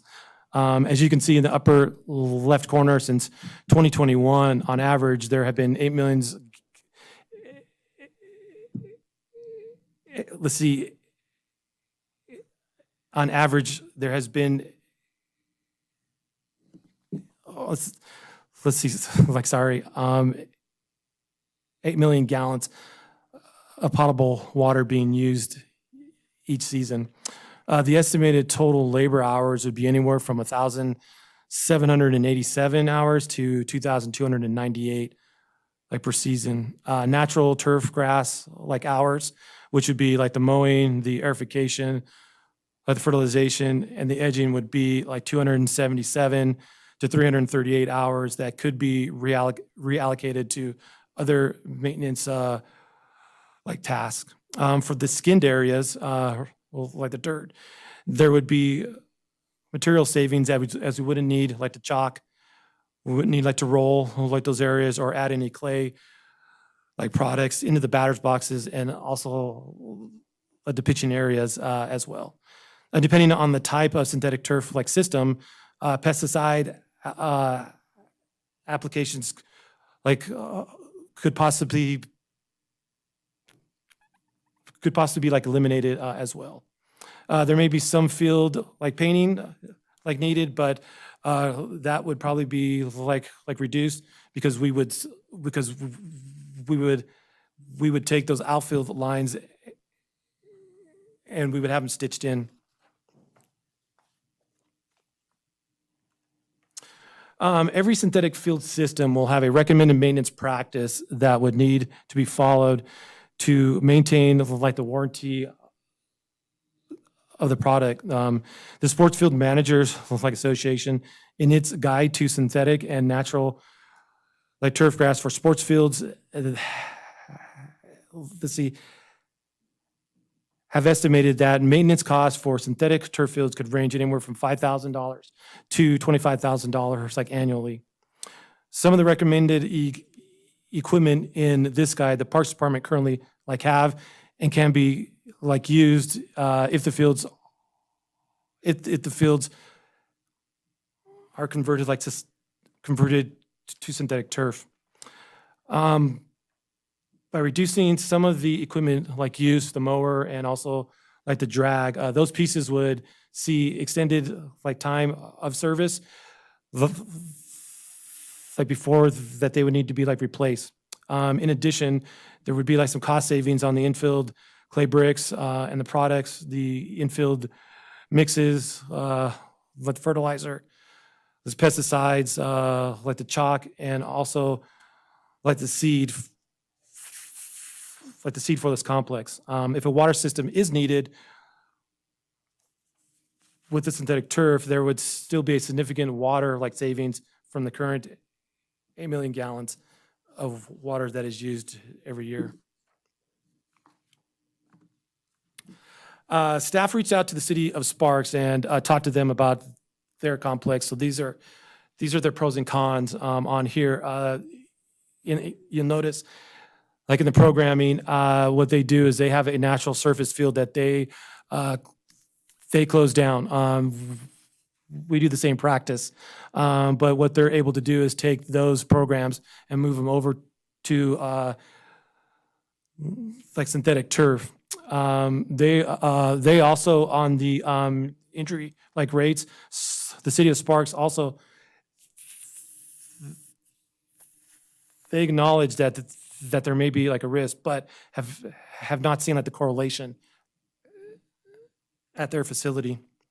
We also reached out to Carson City High School, and they have been very happy with their synthetic turf field over the years. They had first replaced the natural like turf field around 2010. Carson City School District staff were like meticulous in taking care of it, doing the required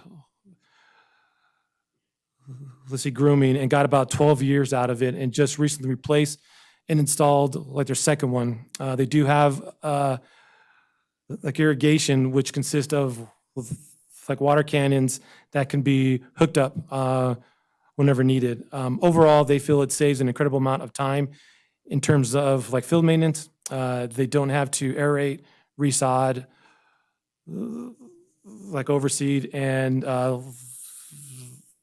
also the Carson City School District, they paid about $900,000 for the football field.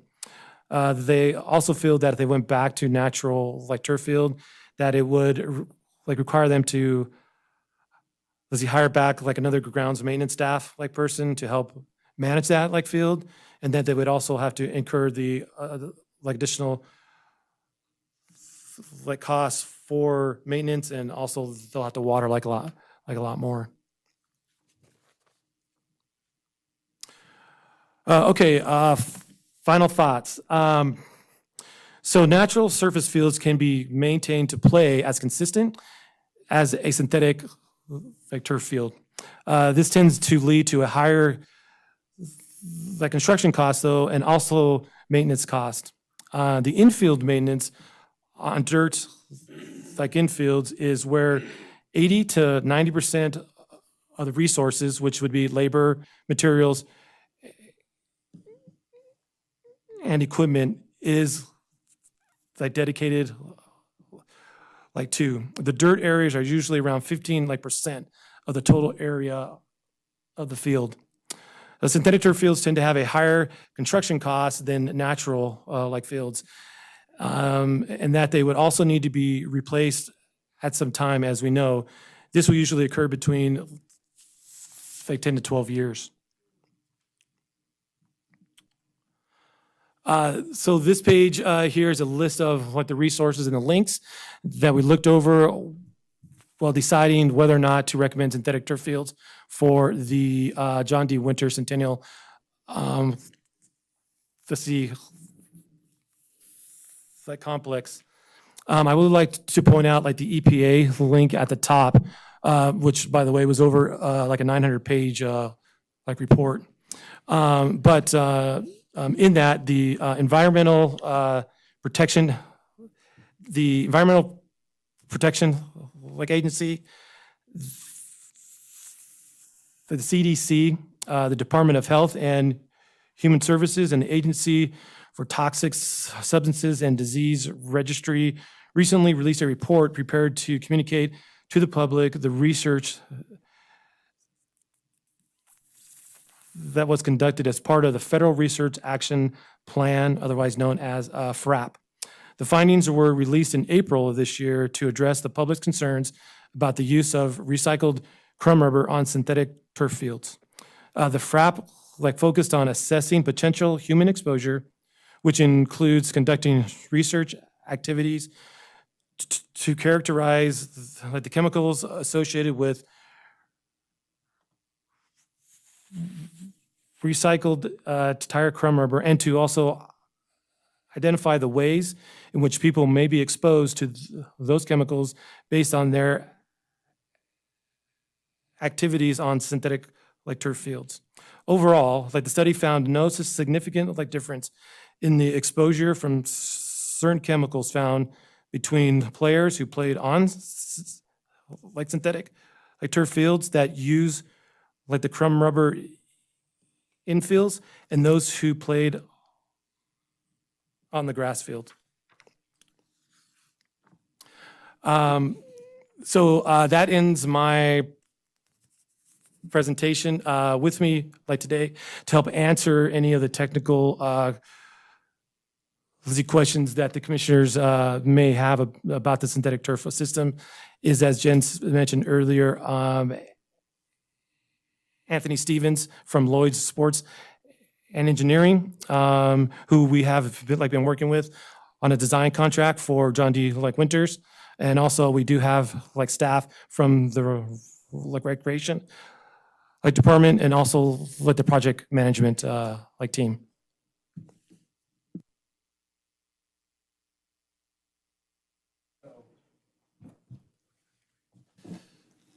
So Jen, would you like, this gentleman's name, are you prepared for presenting to us, or are you prepared to answer questions? Answer questions. Okay, thank you. That's what I was gonna ask Jen. So I thought I just asked you. Well, so I see that we probably took a lot of notes and all, so we have probably a lot of questions for Dave.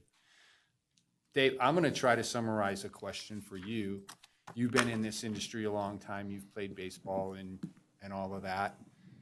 Dave, what, could you draw me or explain to me what you would want out there? You've talked about lots of different options, you passed around some options. What's the dream field to have out there? Is this gonna be a dirt batter's box, a dirt pitching mound? Is this gonna be synthetic from the backstop all the way to the field? Are we gonna have, a cooling system for it? All those types of things. And when you answer that, I want you to answer it honestly, regardless of knowing what the amount of money is that we have set aside to do this project. How's that play? Wow, quite the lead off question there. I will try to answer that. Was that a fair enough question? Yeah, absolutely.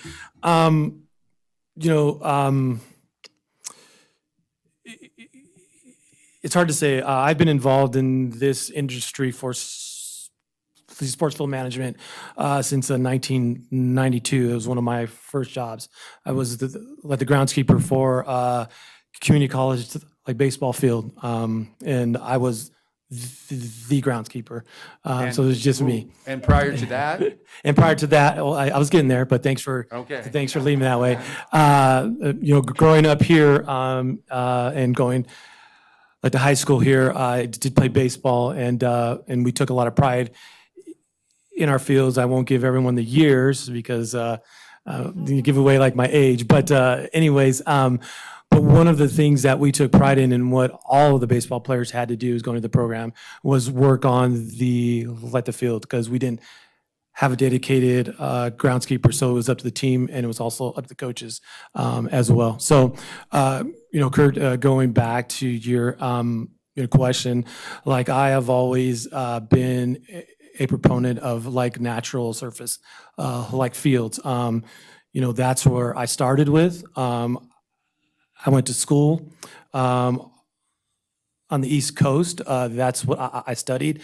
And back then, it was the majority of them it was about natural surfaces. And at that time, the synthetic like surfaces were mainly used in indoor like climates, and also in the cold like climates as well, because grass at that time, we have come so far from that time where grass can now grow and be maintained in the colder climates. But I think one thing that we need to remember is that a natural like field does have a limit, and that limit, is kind of unknown. It could be one game. It could be thousands of games. And a lot of it is based on like the maintenance like practices, and also how the field was constructed. It's so you're asking me like, what I like, if I felt that we could maintain a consistent playable like surface year in and year out, I'm going to lead towards the natural like surfaces. But seeing like how many games that John D. Winters Centennial Complex takes like a year, I could triple my 3 employees up there, and we still wouldn't be able to keep up with the use. And that is like the challenge with like the natural surfaces. But it's a challenge, that again, when I started, that's what drew me into this industry, is those like challenges. Some of the photos that you saw in my presentation were from those. We had Midnight Madness, and we have 110 teams ready to play Memorial like weekend, and we get like a downpour. So I have my park ranger, I have the recreation staff trying to dry out like the fields to get them like ready. But in the end, we got them like ready, but it took a monument like task for us to do that. Do I feel that there is a place for synthetic field like services? Yes, like I do. It also creates an opportunity if we wanted to like rest a field. Currently, we don't have that opportunity during like a season to rest a field so it can recuperate and recover. We have tried, but what tends to happen is we impact like a program. We've, after a couple of the larger tournaments, we have asked like staff, like, could we have a week to put the facility like back together? And that seemed to work. But then that week grew into like, okay, we can only give you 3 days because we got to start the recreation like program, or we have another like tournament that's coming in. So the challenge became harder and harder for us to have that time where we can like rest a field. If we have a synthetic like surface, then we have the ability to close a natural surface field. Staff can work on it, recuperate it, and then we can continue playing it. But we don't have to interrupt like programming because we can move it over like to the synthetic field. Okay, did I kind of answer? Yeah, Okay. that makes sense. So that's a great, but so what would you spec? You're probably being the one specing the product as far as the coconut, the cork, the rubber, all of those things. So your vision for the synthetic fields that you would have out there are what? And does the budget allow that to happen? Yeah, you know, we've been working with like Anthony. We have not. So you know, obviously, this is our first. This would be our first large synthetic turf infield install. So you know, in working with them and just the research that we've done, talked to other people who have done installs. You know, the going rate for installing a synthetic like turf field, like is $1 million. That's what they're saying. Okay, so that price, it can fluctuate depending on, you know, like the location, the cost of materials. Ideally, I think what I think what I would like to see, because we did, in discussions, we did talk about, well, what if we did the infield as a synthetic like surface and we did natural grass like outfield? Or what if we did outfield as the synthetic field, or and then kept the like the infield like dirt? In the end, though, that still creates like a maintenance issue for us because we have two services. If we have a rain or weather event, you know, whichever part was like synthetic, it would be playable, ready to go, but the other portion of it would not be. And so it wouldn't help us out, I feel, if we did like half and half. So for me, I guess what I like to see, and I'm envisioning up there, is just to do all synthetic. Great. So I'm kind of taking everybody's time. I apologize. Hopefully I'm asking good questions. The one other question I had, I mean, you talked about the cork, you talked about the coconut, you talked about getting away from the chemical leaching and so forth. I know that Tahoe put the cork in, and they did that for that specific reason, is what I understand. And if they didn't, correct me, because I might have got false information. Is that something we can go to alleviate some of those problems with the drainage? I'm going to turn this over to Nick Wentworth and also Anthony Stevens as well. Great, and you guys, that's the last question I have, and then I'll throw it out to you guys. Wake up, Lisa. For the record, Nick Wentworth, Parks Project Manager. So that's something we would work through in the design process. We've made no determination or decisions thus far about what kind of material, what the synthetic turf product would actually be, or what the infill material would be. Those are all to be determined throughout the design process. So the proposal or scope of work is set up like that. None of those decisions have been made. Okay. So I'm going to start down on the right here. Do you have any questions? Well, you're not all the way on the right, so you're not up first. So. No, it's all good. I kind of don't know where to start. Should I just rattle it off? A lot of it's already been addressed, but this has been obviously consuming all of our thoughts over the past week or so, just debating everything. And I was at North Tahoe when they put in their first synthetic field. So I heard all the public input and outcry about health concerns, and all of which were valid, and that was 2006, 2007. So I'm kind of familiar in all this, but we talked a lot about maintenance, and my biggest concern is like, I took my nephew up to the tennis courts, and they're not great.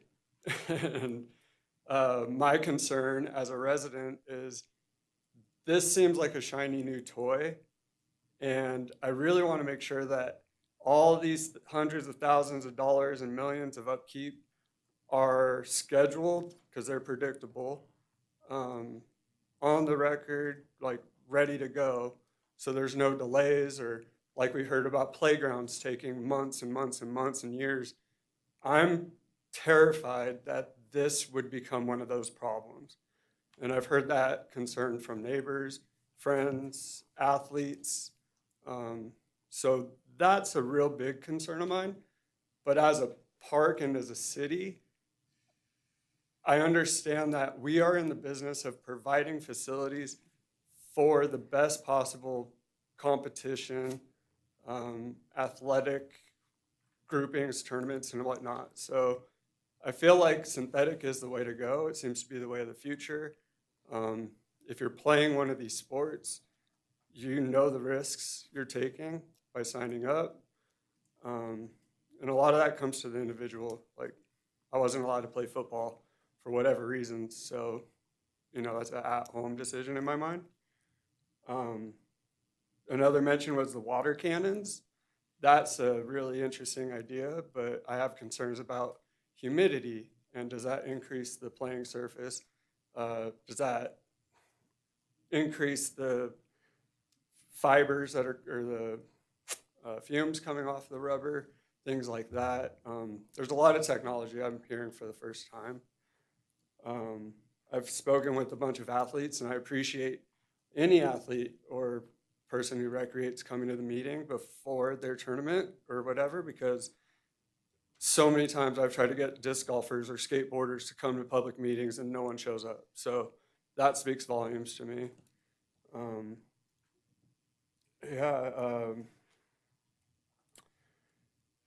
That's like the biggest concern I have. The rubber, or the sample that was passed around, I really like that no-fill technology. My feet wanted to like play in it, but my knees were screaming at me. So I think there might be a little too much cushion and all that, but that's all down the road. So those were kind of my concerns. I was really on the fence between grass and synthetic until 48 hours ago. So, yeah. I think I just have one response to that. The concern that, you know, we fall behind on maintenance or don't have the steps in place to maintain the synthetic turf properly. I think we heard the public comment from the softball players that that's not happening now. They're playing on a dangerous field that isn't being maintained up to standards. So by choosing, and I think this aligns with somewhat of what Dave's opinion was, is we just don't have the maintenance staff. And so to reduce the required amount of maintenance to the fields is, in my opinion, going to provide a safer playing surface altogether, just because we don't have the resources to be able to maintain the natural turf the way that it needs to be. Absolutely, I totally agree. I play in the outfield, and I'm terrified every time I dive for a sprinkler head or something that's popping out. But you bring up a good point with the maintenance schedule. And if this is going to be saving the city and parks man hours and time and all this, I'm curious where we see those hours going. What's the next project? Pete Livermore, wherever, so. Obviously, David Navarro, Parks Operations Superintendent for the record. Yeah, that's, something that I have been looking at because, with the man hours that, like potential to save, like, it's not like we're going to save them, and we just hold on to them. Like, we're like struggling, so we're going to reallocate those man hours, and it's just going to depend on what our greatest need is. You know, there's a lot of things that we are behind on as a staff. So, you know, for me, I'm looking at like potential we can start catching up on those things. You know, like the playgrounds. You know, doing a more a consistent job inspecting those, maintaining those. You know, that's, I mean, if we could reallocate and have more hours dedicated like to that, that'd be great. Dave, do you mind if I jump in on address the Anthony, go heat ahead. comment? And oh, Anthony Stevenson. So just a quick intro to our firm. We're an engineering firm. We specialize in sports facilities. So we do both natural grass and synthetic turf. We do everything from parks and rec through professional fields. A lot of the facilities you saw on Dave's presentation, we were involved with. You go down to Vegas, we've done work for the NFL, the Raiders, Cardinals, yada, yada, yada. So anyways, but so I like to think we're experts, or we definitely have a wealth of knowledge with both the natural turf and the synthetic turf systems. As far as the heat goes, the heat with synthetic turf is real. It's basically noted and documented. There's definitely ways to mitigate heat through things like I heard water cannon. There's different types of sprinkler systems we can use, like was implemented at Carson High School a few years ago. And there's different types of infills as well. Apart from the SBR and sand systems, you have coconut, cork, there's walnut shells, there's all kinds of stuff. And we have some research that we've done over the years to show like which products work, which don't, how long is the heat mitigated, et cetera. So it can definitely be addressed. If you think of Arizona, there's plenty of high schools, there's plenty of recreation programs there that have synthetic turf. Actually, the largest synthetic turf installation in the world is in Phoenix, Arizona. 3.1 million square feet of soccer fields and baseball fields. And we have an office in Phoenix. Two of my colleagues, their kids play there almost year round. And through some of these different systems, we're able to mitigate the heat.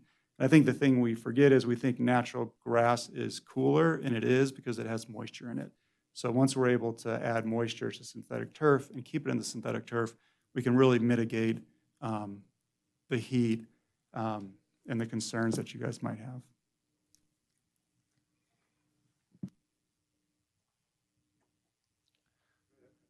Are we ready to move? Leah? Thank you, Chair, for this opportunity. And I have narrowed it down to really just one question now. I appreciate your comments about heat mitigation and hearing that Arizona, Phoenix, Arizona, and Vegas, have the synthetic turf. Is there a temperature? I'm going to ask two questions. I apologize. Is there a temperature at which you recommend not playing on the field? Like, the air temperature gets to X point, we should close. Do we have those kinds of shutdowns? Sure, we do. It's not necessarily air temperature, it's surface temperature, so which could be taken from a thermometer or a heat gun. And so generally the threshold is around 140 to 145 degrees is preferred. And so the interesting thing with synthetic turf, it's not like asphalt. Asphalt retains that heat, right, and kind of continues to bake and release. Synthetic turf, if you think the fibers, it's kind of like a radiator. So it definitely will absorb heat, but then it will wick that heat away very quickly. So things like a cloudy day or cloud cover comes over, indirect sunlight, you'll see your synthetic turf cool very quickly. But I will say in direct sunlight, that's when it's going to be the hottest. So 140 to 145 is where cutoff play? Yep. Okay. Yeah, and I, up to, say, 5 years ago, and the industry is still mostly sand rubber infill. And I think almost all, if not all, of the installations in northern Nevada and up at the lake are sand rubber. And the North Tahoe field is a sand rubber field. They might have put a cork field in South Lake at the soccer pitches. Yeah, I think they might have done geo about when that went in. I think it was like 7 or 8 years ago. So the sorry, I lost my train of thought. But yeah, so the we cut off play at 140 to 145 degrees surface Yes. temperature. Parks, do we have the equipment to measure that surface temperature on a regular basis? That's Dave Navarro. Again, currently, no, because we don't have it. That's not a concern of ours right now, so we don't have that. I would, though, like to add, during all of this research that I was doing, Montgomery City County School Districts in Maryland, they put in synthetic turf in all of their football like fields. But what they did is they kind of have like a synthetic turf program where they have like thresholds that they like establish. I don't know what they are off the top of my head, but from certain degree, I'm just going to throw a number out. From when the surface temperature reaches 100 to 110 degrees, then it's a mandatory like 1 hour like break, or something like that. If it goes up, then, a mandatory break every 20 minutes. Sorry, a break every hour, a break every like 20 minutes. And then I think they also had a threshold that they like established as well. So that's something that we can definitely like look at when we get to that, as you get to that point. I can add to that. Nick Wentworth, a heat temperature sensor gun are very inexpensive. I have one in my house, and you can buy one at Napa Auto Parts for $20. That would be very easy to obtain, I guess was my point. Excellent. Yeah, I was going to offer mine. I also have one. It's one of my favorite. I run around the house with it, measuring everything. Yeah, my spouse will not be happy. I donated his laser thermometer. My second question is budget related. So we have this 20-year bond program, right? That Carson Tourism Authority, thank you. Holy macaroni. I hope you come visit our pool and hear all of the lovely things and tournaments that go on there. I also hope you heard the public commenter from Italy who spoke in support of Ronald D. Wilson Park, right? And the need for these other parks. Anyway, I digress. We have the 20-year bond that's paid by CTA, and then in 10 years, we have to replace the turf, right? And that's 4 fields, $4 million-ish. Where does that money come from in 10 years? And who's responsible? I'll take that one. Jennifer Bedge, Parks and Recreation Director. So what we plan on doing and what we talked about to the CTA and presented to them is it would be like depreciation for a vehicle. We would plan this depreciation out for the fields.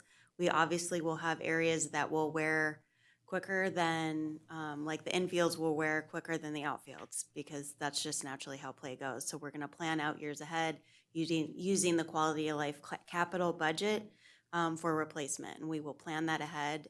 Golden Eagle Regional Park and City of Sparks does that as well. They have a different funding source than we do, but they plan those replacements out. So that's how we would go about it. Related to your heat question, we did ask that at Golden Eagle Regional Park, what's their heat policy? Do you often have to cancel games? They've only canceled 1 game this year at their entire complex, and it was a senior softball tournament. So 1 game. So knowing how hot it got this year and they only had 1, we only have typically, July and August are the hottest months here, but it's not that common. So I know everyone's concerned about that, but it can be mitigated. And does that answer your budget question for I have a replacement? follow-up to the budget Yeah, we would question. build that into that budget that you guys approve every year anyway, but that's gonna be our strategy. So my follow-up to this budget question, I've looked at the budget every year since 2019, and we never have enough money to fund what we want to fund ever. And so I wonder what projects this replacement of this turf will replace in our budget or supplant, right? So things will have to be moved down in priority. Where will Ronald D. Wilson end up? My park in my neighborhood is Riley Circle. No one else goes there. It's just my neighborhood. But where does that go in the priority, right? What gets moved because now we have to replace turf? So I think it's a great question. I think it's an easy thing that we can also leverage with grants. Replacement would qualify for Land and Water Conservation Fund grants and other capital programs like Southern Nevada Public Lands Management Act and other typical grants that we bring to you guys for park projects. So it is eligible to use that quality of life capital money as match for future grants and replacement. We can also look at private foundations and other things as well. I don't want this to replace other things, which is why the CTA's funds through room tax is really helping us, because if we didn't have their support, we wouldn't have this $5 million and we wouldn't even be having this conversation. So it's a good problem to have, that we have their support and we can find a way to do that. Ronald D. Wilson, everybody keeps bringing that up. I'm just gonna let everyone know the slide's being replaced tomorrow.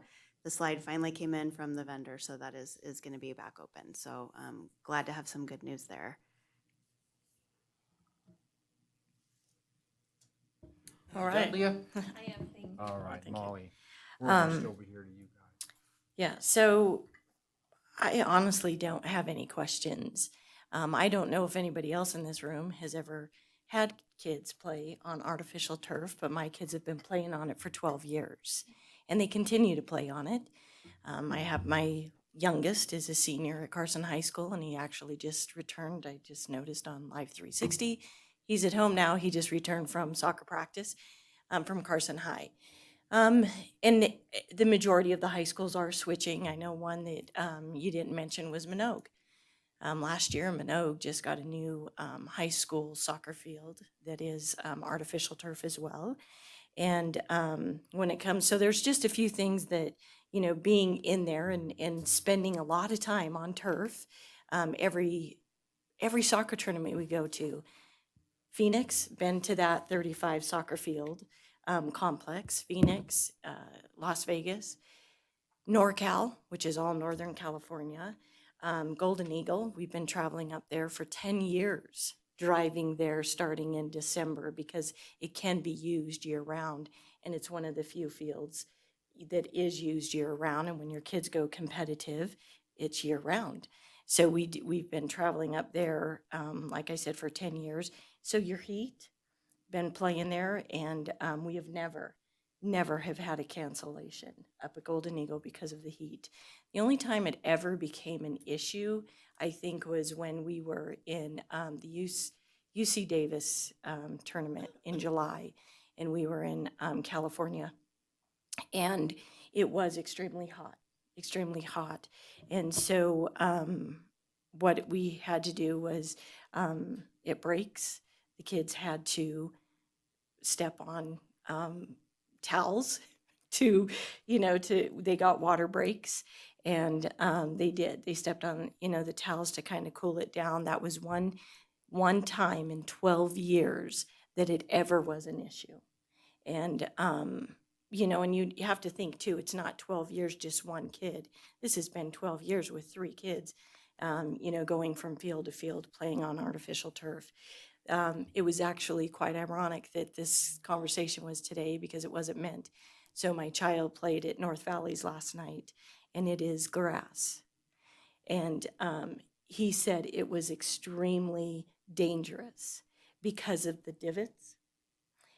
It wasn't artificial turf is lovely. It's level if it's maintained, and kept. It is just a nice, flat surface. There were a few, falls on North Valleys because of the divots and just the, I don't know how to explain it better, but it just wasn't level. And so there, it just caused for problems. A well-maintained artificial turf can last up to 20 years, if you get the right ones. So starting back 12 years ago to today, there has been so many improvements on artificial turf. I read the comments, that came in, about the mother and the foundation and the heat. There's been a whole lot of technology changes that has helped improve heat on these artificial turf. And that's what I would ask, that you try to get the best one out there. But I don't believe that we live in one of those climates that is going to oppose the problem that Vegas or the California area has. I really don't. And normally, if anybody, I don't know about the softball world, but in the soccer world, you usually take a break in July. You go until the end of June, and then you start back up in August, which I know is one of the hottest seasons or months as well. When you talked about the humidity and the excessive heat, normally you water in between games, which then gives that break. So I've never experienced, and my kids have never experienced a humidity problem. if they water, and do the water cannons in between. Now, if you go to San Jose, so the San Jose Earthquakes, they do water at halftime, but it seems to do okay as well. By the way, they're on artificial turf as well. So I think, that, can be changed as well. The one thing that I want to also reiterate is when I was on the Board of Supervisors from 2009 to 2012, we had a lot of a lot of tournaments, just a lot of tournaments. And there was a lot going on, and it generated a lot of income, and sales tax. Ran the Comstock tournament for 7 years as well. That brought in a lot of economic impact into this city. It is unfortunate, that it's taken that decrease because you can feel it. The restaurants can feel it. The hotels can feel it. We need to do something to bring it back. Because with that is also, I'm going to tell you that when you're going to get sponsorships for different events and you're going to the same businesses over and over again, and they're looking at saying, sorry, you know what, we just don't have it. And so we need that economic impact brought back into the city. And so I think you all know what my feeling is, but yeah, you've done your due diligence, you've sold me, and I'm excited to see it.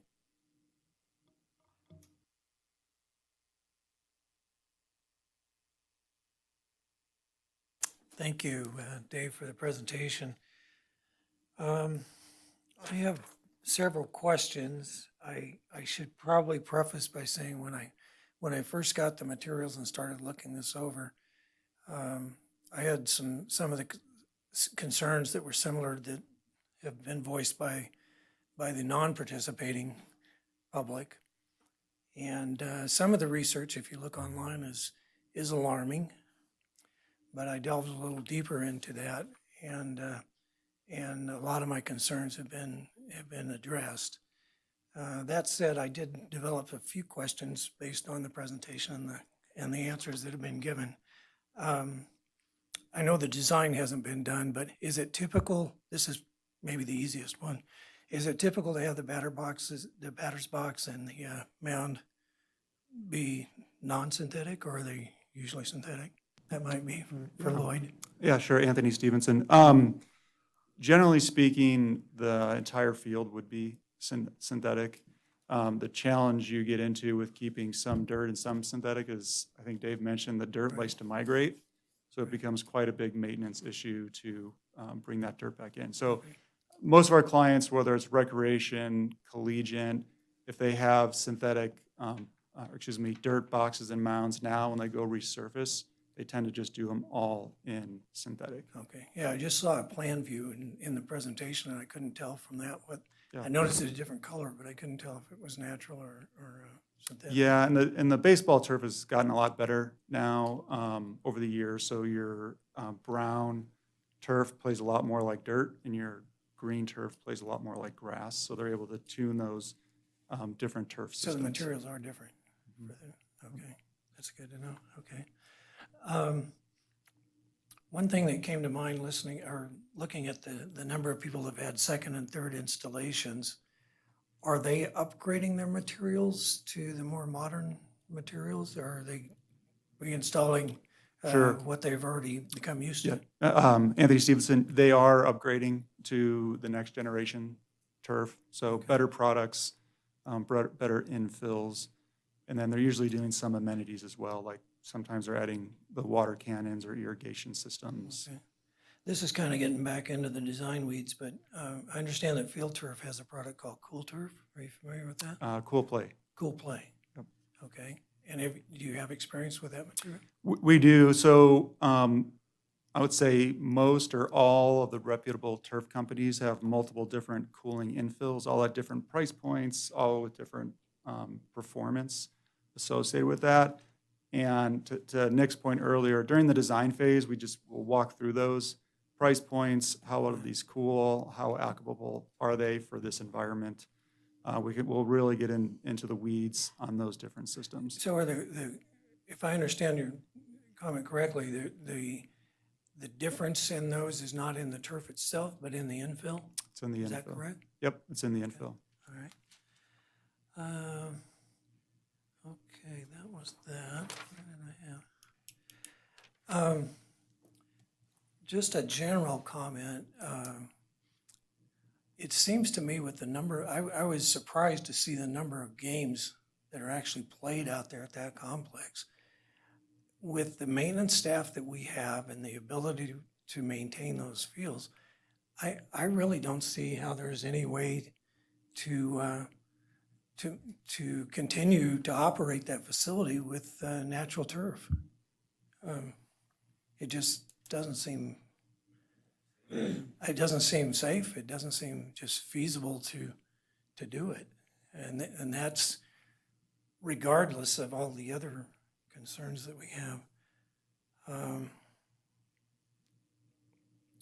I have some other comments, but I think I'd like to hold those until everybody's had a chance to ask questions, and thankfully you've answered the ones that I developed during the presentation, so thank you. Hello, Diane Baker Roberts for the record. I feel like I've read everything possible I could ever since getting the reports for this evening's meeting. And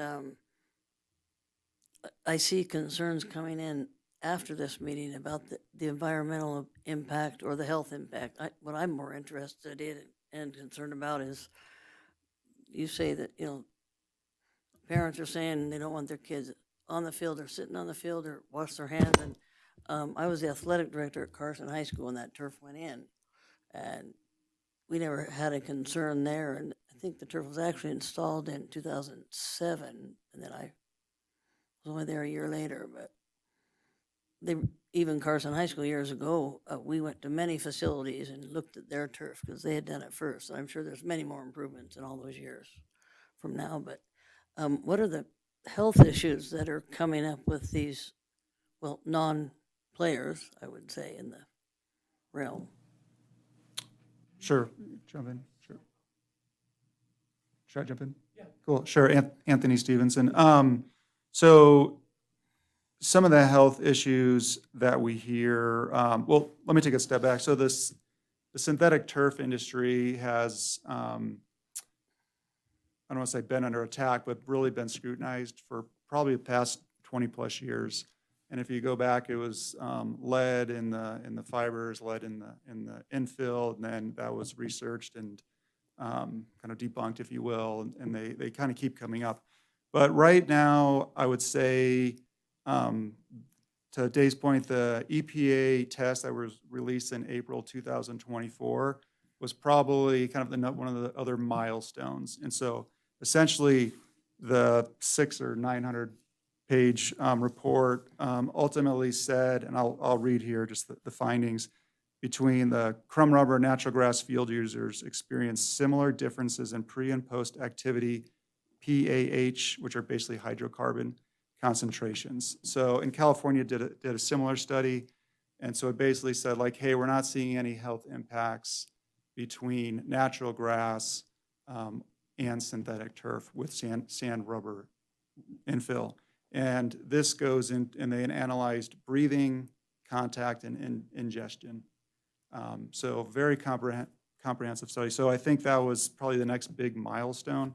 The more recent is microplastics, which are really hot right now in the media. Everything from our plastic water bottles, everything. A lot of stuff we consume and use is plastic and ends up in the environment in some capacity. And there was a study that was done in 2023, and I think we have to be careful.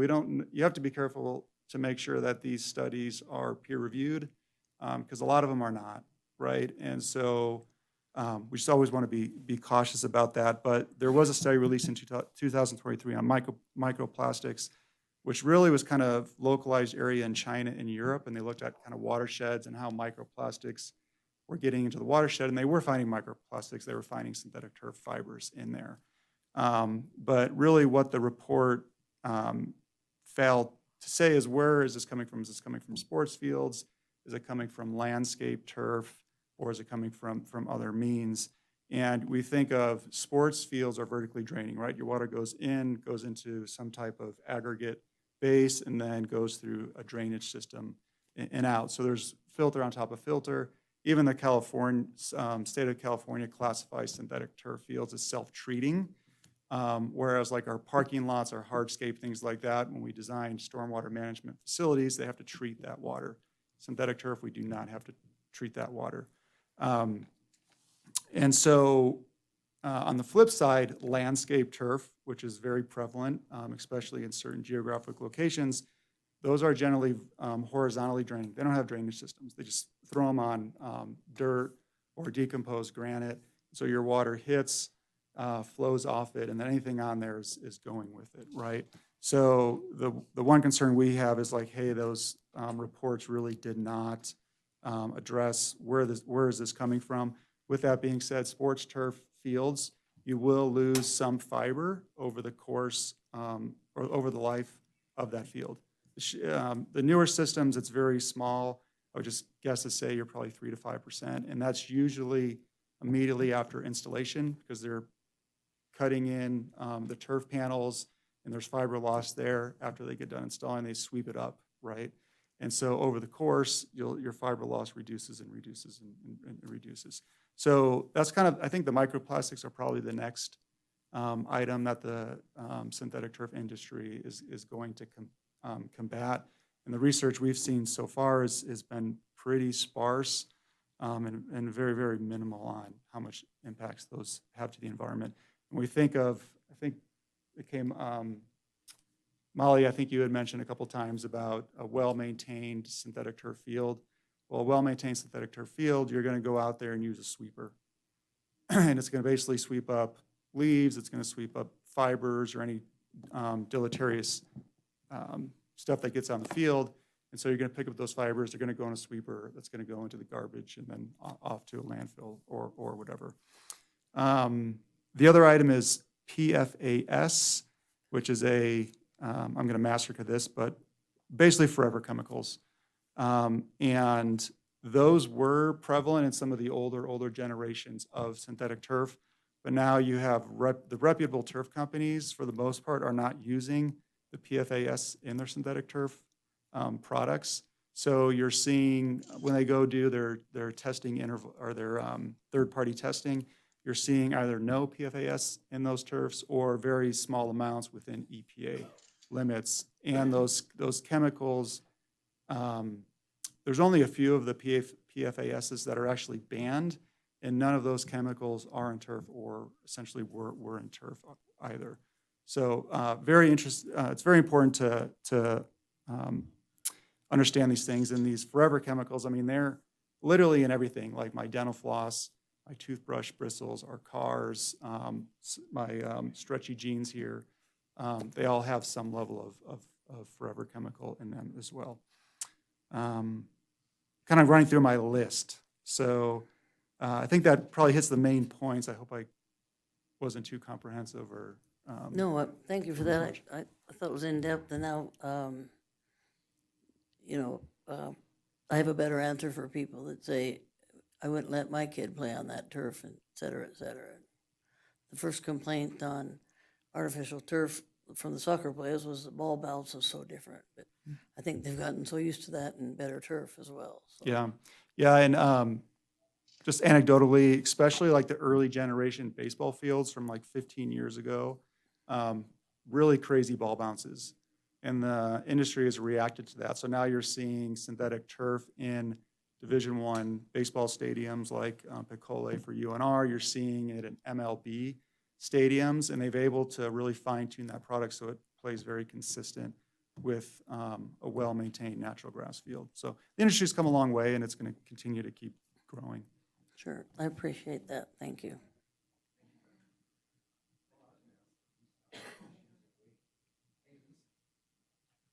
Lisa, are you out there? We put her to sleep. Hi there. Oh, there she is. A little delay. Hey, we just went through. Yeah, sorry about that. A 9-hour delay. I really appreciate this conversation, and I know that I met with Dave and Jen several weeks ago, just sharing some of my concerns. And so many of my concerns have this really spoke to them, and I'm feeling better about the process. One question, does the infill or the choice of infill, can that impact the potential fiber loss or the how long the product can last, so that'll be my first question. And sorry, it's now 5 a.m. and I've been up since 1 a.m., so I'm a little foggy now. No problem. I'll go ahead and answer that, Anthony Stevenson. To my knowledge, the different infills do not impact the longevity of the synthetic turf or the synthetic turf fiber. They're all fairly robust. So I wouldn't see any issues with that. Thank you. On some of these infills that they've spoken about reducing heat, what kind of reduction, to your knowledge, has there been? So let's say it's corn husk or the walnut shells. Has it made a significant reduction? Sure. So Anthony Stevenson, how long do you have? I'm just kidding. It's almost time for coffee where she That's is. right. So the cooling potential varies. And I like to lump it into two categories. One is passive and one is active. So passive would be no water, and then active would be adding water. And so with passive systems, you might see anywhere from 5 to maybe 10 or 12% cooling on your field. When you have active systems, you're seeing significantly more cooling, so up to 30, 40%. So I can just cite a study that we did in Phoenix in June, and the ambient temperature, I want to say it was between 110 and 115 degrees. And the passive system fields heated up to about 170 degrees. The active system fields stayed around ambient, and they didn't exceed that 145-degree temperature for about 4 hours under direct sunlight. Now, God willing, we don't have 110 or 115-degree heat here ever. But that's just kind of the extremes. When we deal with like 90s, 95s, the temperatures are much less severe. And you probably see turf in that like 130 to 140, maybe 150 at peak. So if you do have like a passive system, say you are able to pull 10% off, that's going to definitely pull you into that safety threshold. Thank you. Certainly. And do the corn or the coconut husks or the different the natural infills, does that affect playability at all? Is it pretty consistent with some of the other infills? Yeah, it does. And this is, gotta be careful what I say. So your highest profile, like Major League Baseball fields, are generally gonna have like a coconut and or cork infill.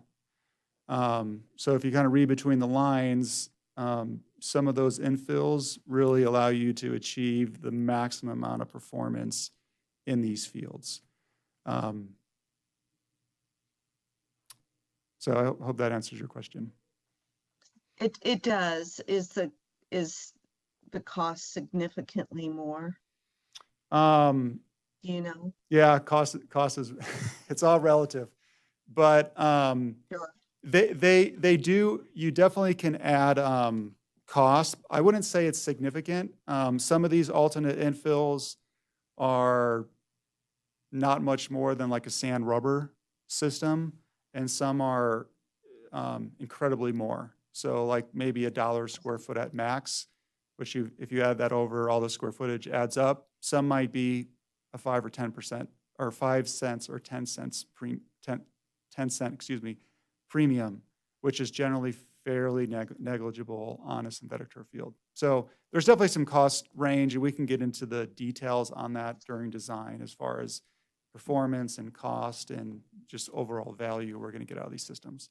But I will leave you with this, and I think I mentioned it before, like most of the synthetic turf fields in northern Nevada are sand rubber. It's a really good value. It's a very, very robust system. You think of like University of Nevada, Reno, at Pecole, their baseball stadium, that's a sand rubber system. You see sand rubber all over Division I baseball. You see it all up and down the Central Valley in California. You see it in Arizona. So, sure. Yeah, so sand rubber, it's basically sand with SBR rubber, which essentially is recycled car tires. Yep. Crumb rubber. Yep, thank you. Yeah, I think it's about finding that balance in terms of how do we have the synthetic turf and for all of the benefits, the playability, the longer season, reducing the variables so that it's safer, the opportunities for visitors and tourism and to bring in these great tournaments. And so taking the best of that and then also kind of marrying it with the best possible practices in terms of potential environmental impact. And it's really helpful to hear, and I've been going through and reading as well some of the impacts and what really has been determined to be negligible, or you can't really get to the cause per se. So I just think that if there's a way to try to blend the best of both worlds to make this really the best project possible, I am hopeful that that's the direction we can go in. Yeah, and if I could touch real quick on the recycling program. So up until a few years ago, you had 3 options to recycle your synthetic turf. One was landfill, which was the cheapest, so that's generally where they went. The second was secondary markets. So they would, if you're close enough to like Mexico, they would just truck them down to Mexico and sell them on a secondary market. And the third was they actually did recycle them. You could pay a premium, and they would basically grind up your field, make little plastic pellets out of it, and make injected molded benches and whatever you want. Folks were always pressed for budget, so generally it was either sent off to a landfill or it was sent down to a secondary market. Now they are setting up full recycling facilities. I think there's 2, if you had mentioned with the Exxon collaboration, I think there's 2 maybe operational in the United States. I think one's in Northern California or Southern Oregon. And so they're definitely starting to recycle full synthetic turf fields, and they'll basically make new fields out of them. So they're not quite there yet, but they're definitely starting along that process. Good direction to go in. And correct me if Thank I'm wrong, isn't there parts of it that can be recycled as well? So, I mean, you can take parts of it and there's like 3 parts that are recyclable, and depending on whether or not you do the latex or Yeah. yes, okay. Yeah, and generally speaking, so you have polyethylene fibers, and then you have like urethane backing, and then you have an infill, say sand rubber. So a lot of times the turf companies will take the sand rubber, they'll harvest that from your field, process it, and then reuse it on your field. And then as far as the urethane and the polyethylene fibers, they can separate those, or it's my understanding that they'll just basically grind those up together. And I don't know what kind of magic box they go in and come out, but they're basically able to make a byproduct from that. So Lisa, do you have any more questions or comments? Nope, that's it. Thank you. All right. So okay, Dave, you raised your hand first. Thank you, Chairman Meyer. I was just curious, do we have an estimate of what I know potable water is a precious resource here, but do we have an estimate of what the dollar amount of savings in water cost would be? Jennifer Budge, Parks and Recreation Director. Since the city is the water purveyor, we actually don't pay for water. So a third party would, but no.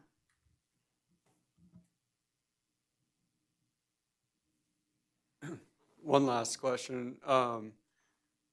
We heard some talk about longer seasons. Have you noticed areas like, my wife coaches softball up at North Lake, an incline, and they only get maybe a week of field time. They're practicing in a gym.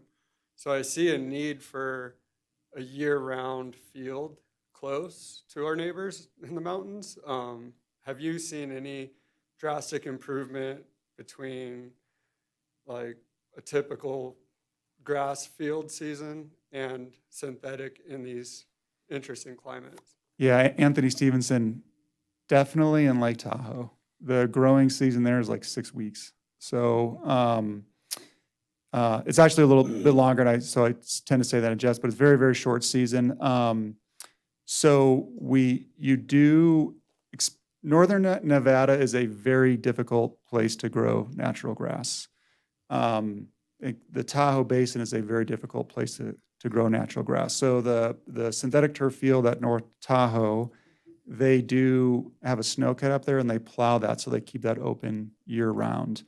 Most of the fields in Northern Nevada are kept open year round. I think Golden Eagle is, the fields at University of Nevada, Reno is, Washoe Schools fields are generally kept open year round. Now, Tahoe, Truckee is a whole different animal because you get feet of snow. So that needs to be plowed with snowcats and things like that. Lower elevation, Carson, Reno, you can get, usually your snow is going to melt off in our experience. And then there's very inexpensive equipment you can use to remove that 2 or 3 inches of snow that might accumulate on your fields. So for like ground saturation, say it snowed and like everywhere is under like 3 inches of slushy wet snow, how long would an artificial turf field take to become playable on average? Sure, that's a good question. It would depend on like ambient temperature. So if we have a snow and you have 3 inches on your field, and then the next day is sunny and you have basically sun on it all day, and say if you go drag your field and get that inch or two off, they're playable pretty quickly thereafter. So like, and I think UNR, like Mackey Stadium is a great example. Like they'll have a big snow on Friday, they'll get out there and plow or drag, and they're playing football on the next day. So very, very, very quick turnaround, because these fields do have subsurface drainage systems, and they are structurally stable.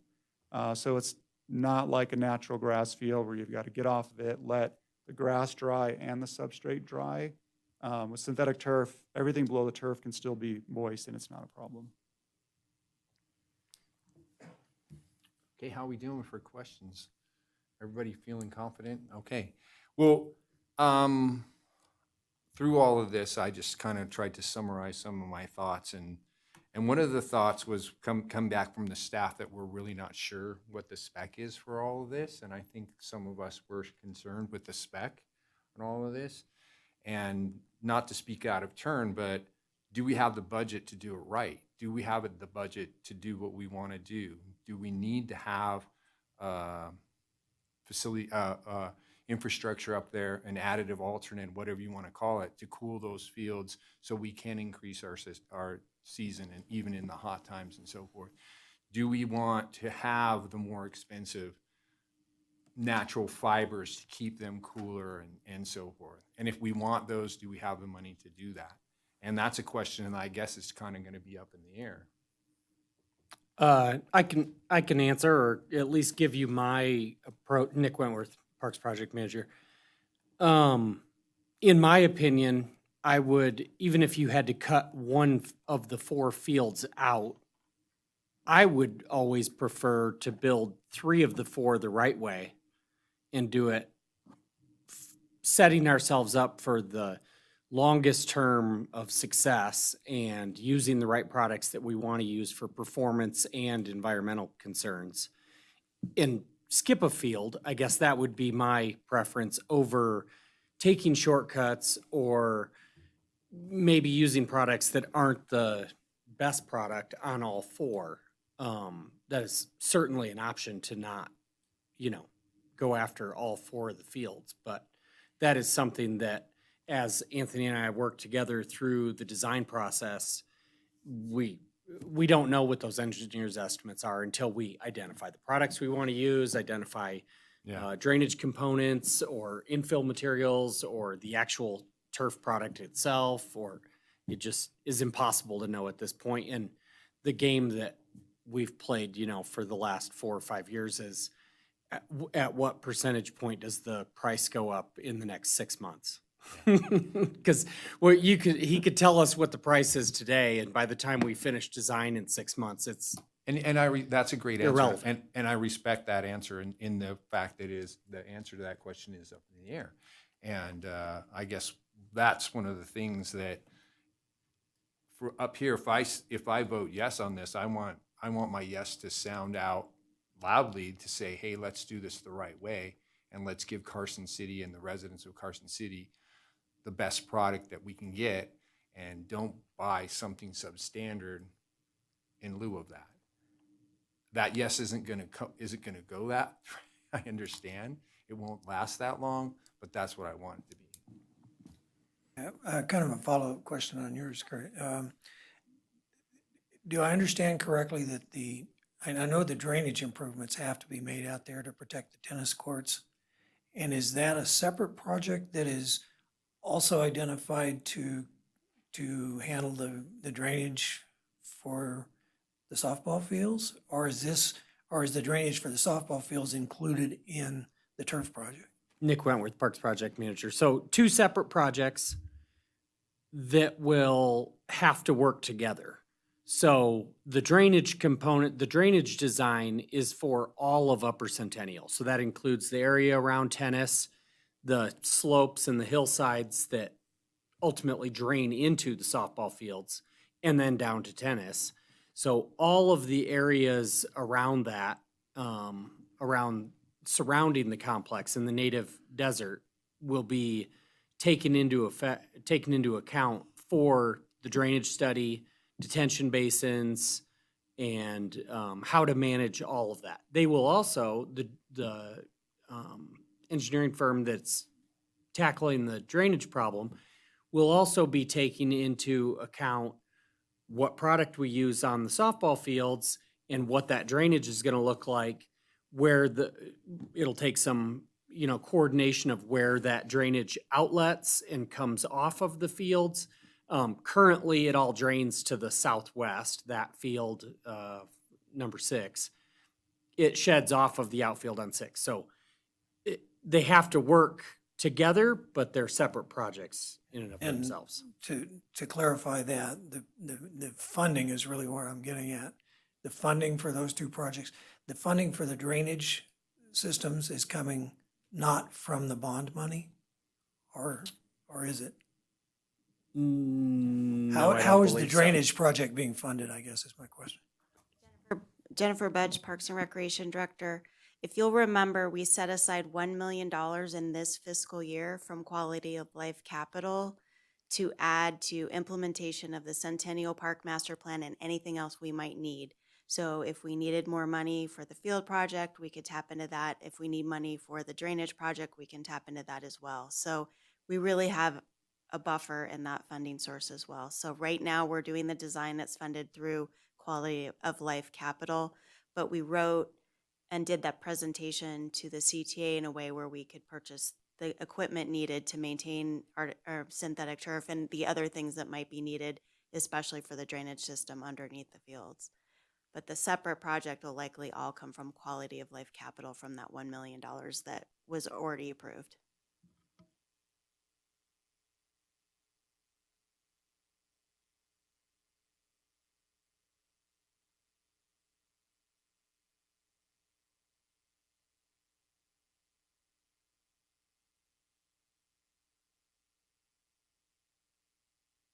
Lisa, how do you feel about any more questions, comments, or concerns?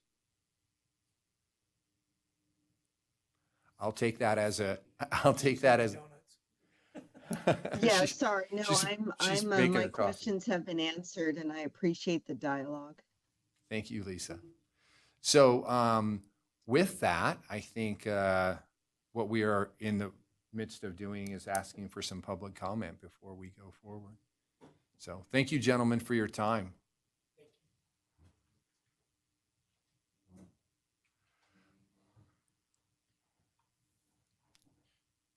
Dan, you ready to raise your hand a bunch of times? So I think you want to make public comment. Good evening, Jim Fazer, President of Carson City Little League. So kind of see this as a stepping stone type project. You know, should it be implemented and be successful, I see that as being a benefit for other facilities here in Carson City as well, including Governor's Field. Just to kind of reaffirm some of the comments I heard tonight from staff. You know, lengthening that playing season is very important, especially from the Little League side, where we're really stuck to kind of strict schedules during the Little League season. You know, we kind of work backwards from Little League World Series, which is going on right now, and our season starts in January. So even though we're a spring sport, we start in the winter. So that's January, February. We don't get access to the fields until March 1st. I don't think I've ever seen that happen. We're lucky if it's the middle of March, and sometimes it's April. So this year wasn't too bad, but the year prior, I think, we were scrambling. You know, our players have to have at least 12 games in during the season. So to try and fit that in with games canceled due to poor field conditions is an issue. So just kind of wanted to reaffirm that point that, you know, the Parks Department does a great job getting these fields ready, but these fields are not playable under certain conditions for sure. So just as a user of the parks, you know, just kind of wanted to reaffirm that point. And then the field maintenance as well. Just, you know, I can attest to just getting done with several weeks worth of All-Stars and trying to get out there before games, in between games as volunteers. It takes a lot of effort to get those fields ready just to drag and chalk. And I know Mr. Wentworth is probably still having nightmares about chalking fields during the last season. So there are definitely advantages, especially to volunteer-run organizations. It really frees up our time to focus on player development. And, you know, that's something we're finding with the Little League as well is, you know, Reno organizations have a lot more time to play. There are a lot more indoor opportunities during their seasons. You know, Centennial has turf. Reno Continental is another Little League that has a synthetic infield, natural grass outfield. So, you know, I really see, again, this project, should it go forward, is a stepping stone kind of moving forward. And then just one thing, just observation, you know, I played at Centennial softball many years. I played a lot of night games up there. So it's like the conversation about heat, you know, a big percentage of the games are played at night, right? When the temperatures are already dropping anyways. So, you know, I think that probably alleviates some of those concerns. So thank you. Thank you for coming out and sticking around to give some public comment and for what you do for those kids. Denny, it looks like you're up, sir. Thank you, Chair. Denny French, Carson City. You haven't really addressed any of the questions that I had on here. You have a district attorney that is telling me that they hadn't done studies, and they're suggesting from 2001, when I asked for the information to cover, they had none. They basically said, no, we haven't looked into this. It's really an amazing feat that Jennifer Budge has been able to pull all of this information into you very quickly. And whether or not your children can play on it well, at this point, congratulations and great. I've had injuries on many of the field, and they were all grass, and some of them were because of the maintenance. You're talking about having money to do things now on the fields, and yet we have fields at Centennial Park that people are complaining about the safety. So if we are, in fact, going to invest in artificial turf, which, if you look to the manuals, will double, if not more, depending on how long you carry the season over, your maintenance. It will also increase your water use because the temperature in the air only has to be 80 for most turfs to already have got to 120. The children are not supposed to play on anything after a certain amount, and that wasn't covered tonight, and that's unfortunate. The fact that we might save money in the short term is not, because we're not using it on the local fields, the local playgrounds equipment. This money was for quality of life, and we're thinking about putting a toxin onto a playing field. And, well, we got it through the tourists and whatever as far as this particular funding, but whatever we do get from the others, we're going to use on this same field. We're not going to use it on our local fields. We're not going to increase the playability of those equipments. Also, I'd like to just encourage everybody, read the story, Hans Christian Andersen. It's a great one. It's The Emperor's New Clothes. It's about two people that took advantage of a person's need to have stature, have position, and not look stupid. He was given an opportunity to buy into something, and he did. We've bought into things like DDT, DEC, cigarettes, opioids, Vipers, and they haven't turned out very good for us. But the people selling them make a bundle and they go home. The tourists that come here will go home. They won't stick around to see what happens to our environment, our nature, our properties, our home. Yeah, we're going to get some more tourist money, and I think that's great, but I think we have other venues that could do that just as well. And I think that saying that we haven't got enough staff to do something, when I was assured by Jennifer Budge that in fact they did have money to do those things. So why is that field at Centennial being neglected? Why has that drainage been neglected so long? And the drainage, by the way, that won't be brought up is that they're going to have to fix it to whatever they use. And I'm really sorry that after everything I've heard, none of you have been really involved with this nature of it. And I appreciate what you have to say. Thank you. Thank you, Denny. Welcome, sir. Hello, Rich Dunn, Carson City.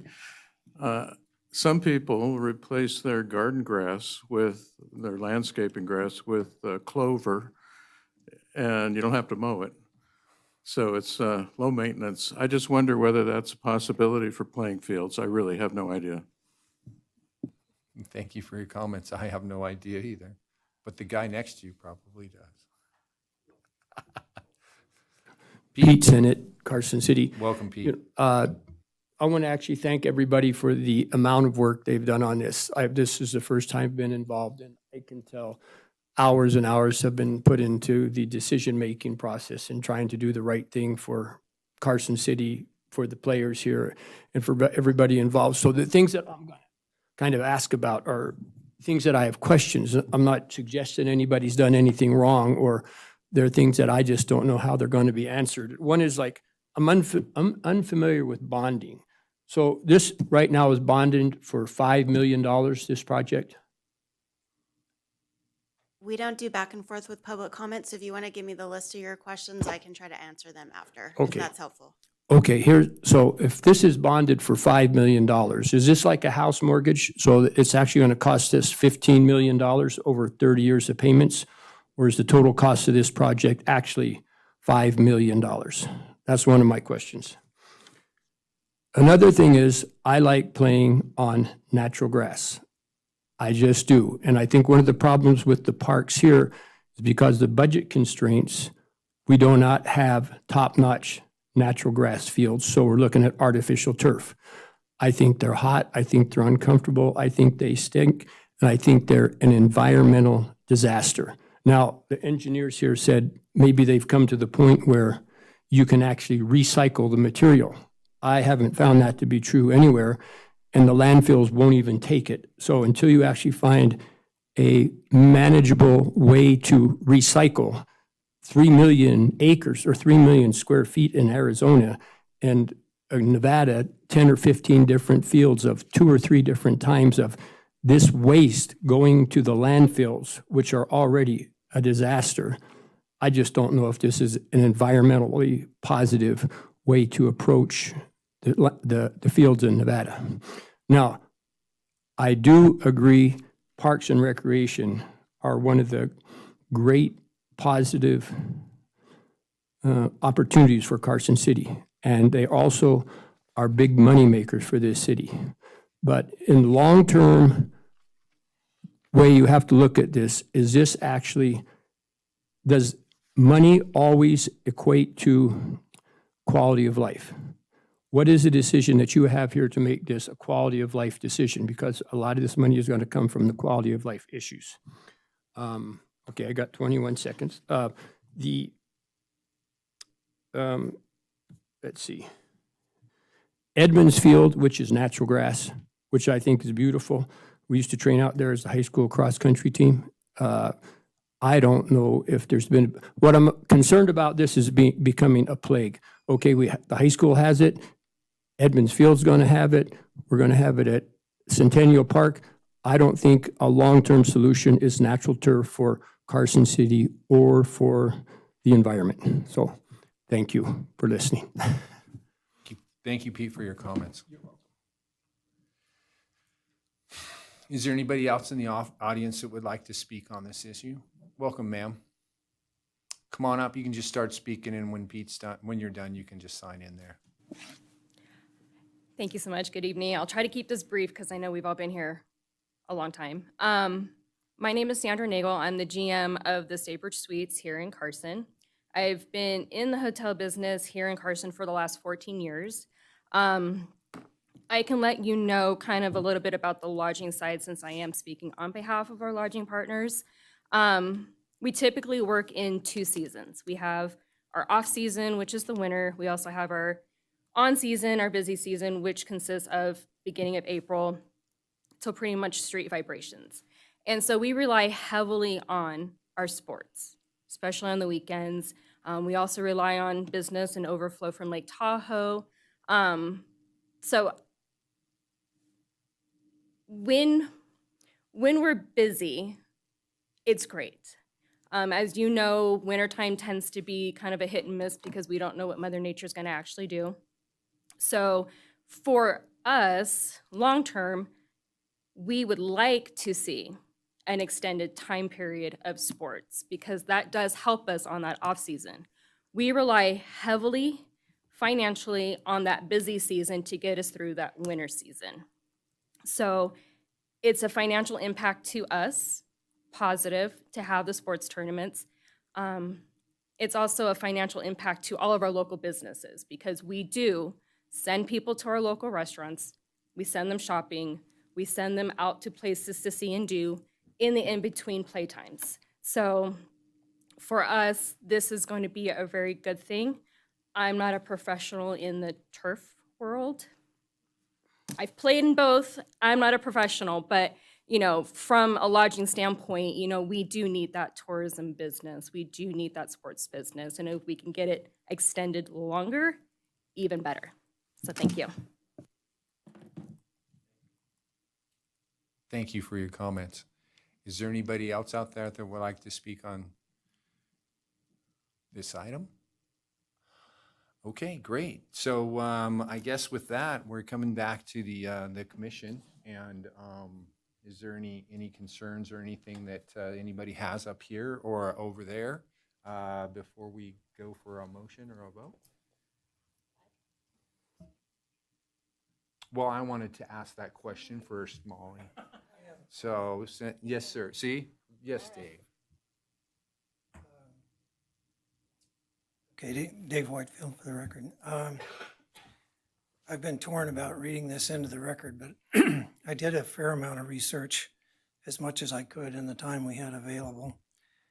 And I'd like to read my thoughts into the record. I haven't seen anything or heard anything tonight that made me change my fundamental position on the issue. So I'll try to read a little bit of my thoughts into the record. I don't usually try to emphasize credentials, but I'm going to make an exception tonight because I want to put a little bit of weight behind my opinion.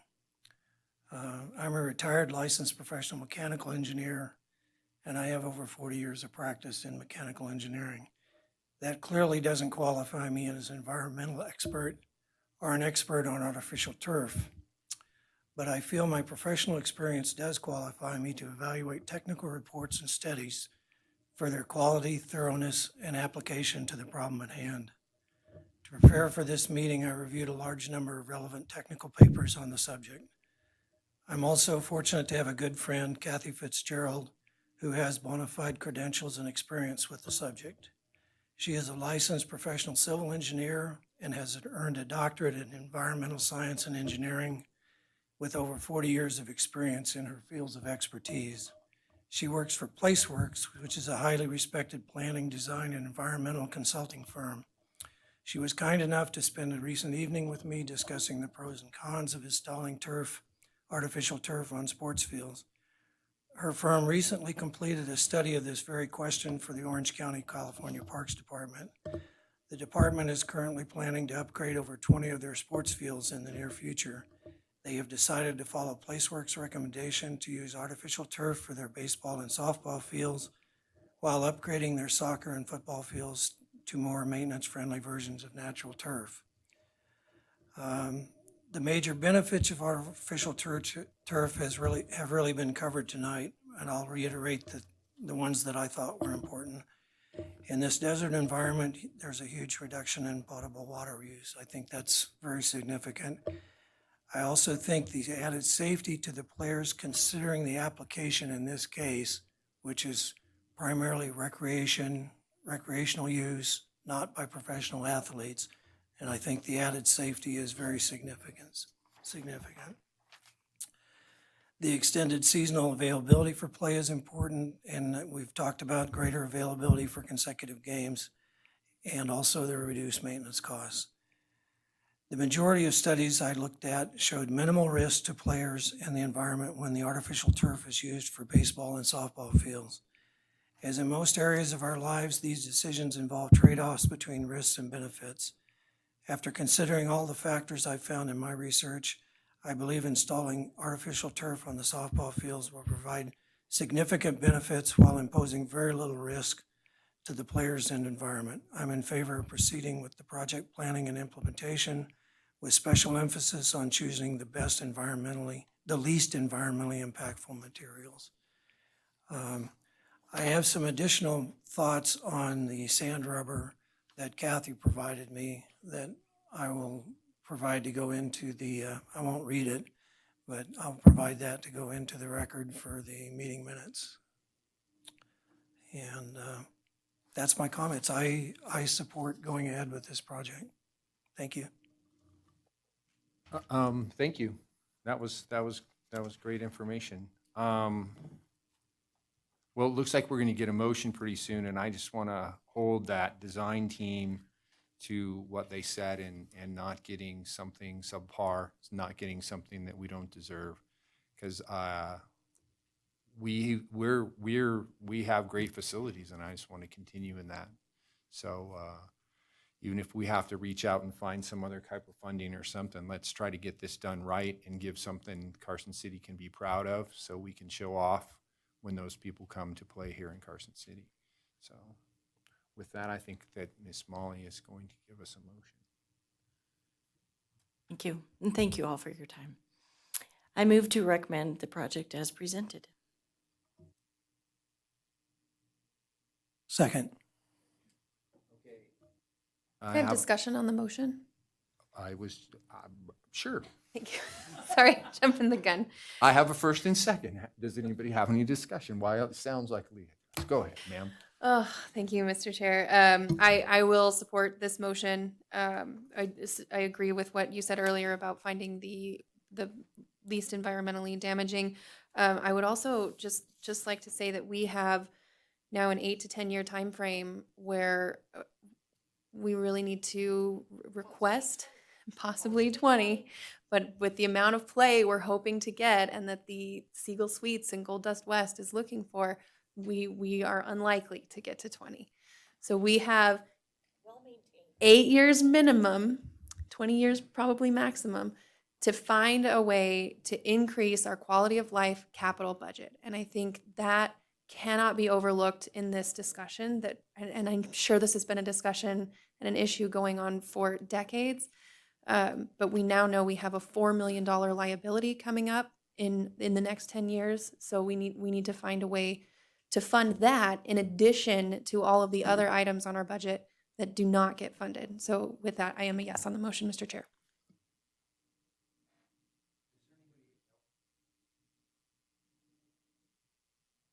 Any other discussion on this?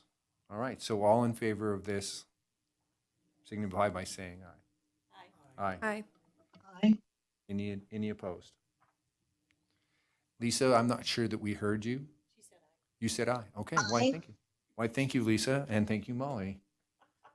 I just wanted to make sure the young lady in the corner heard that. That's okay.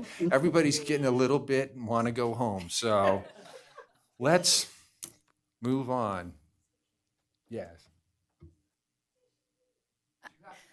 My 3-year-old is asleep in the lobby, so I am going to leave. Thank you all for having me.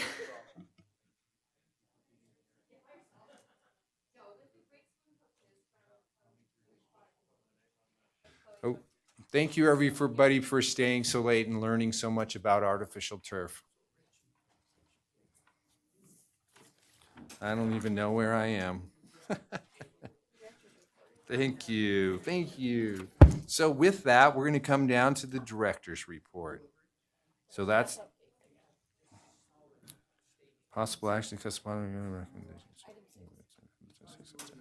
Okay, so you're right. So we're going to go to director's report under staff updates. So Jennifer, are you ready for that? I'm ready. Thank you, Mr. All Chair. right. I'll be super fast.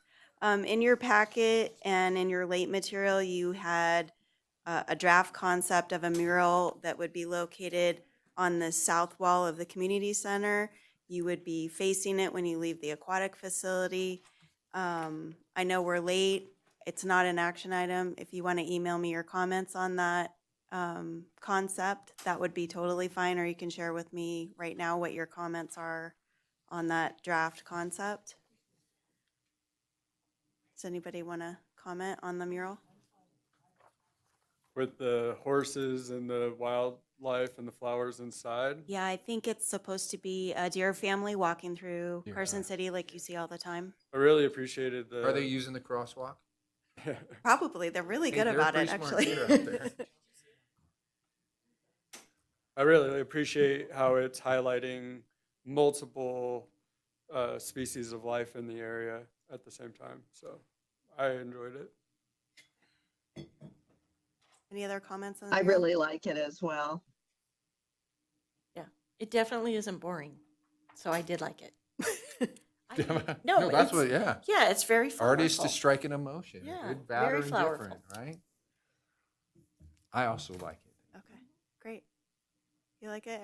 Okay. You got lots of Thumbs up. thumbs up, so. All right, well, moving that's great. on. If you think of anything else, maybe tomorrow or the next day, just send me an email and I'll pass those on to Anna.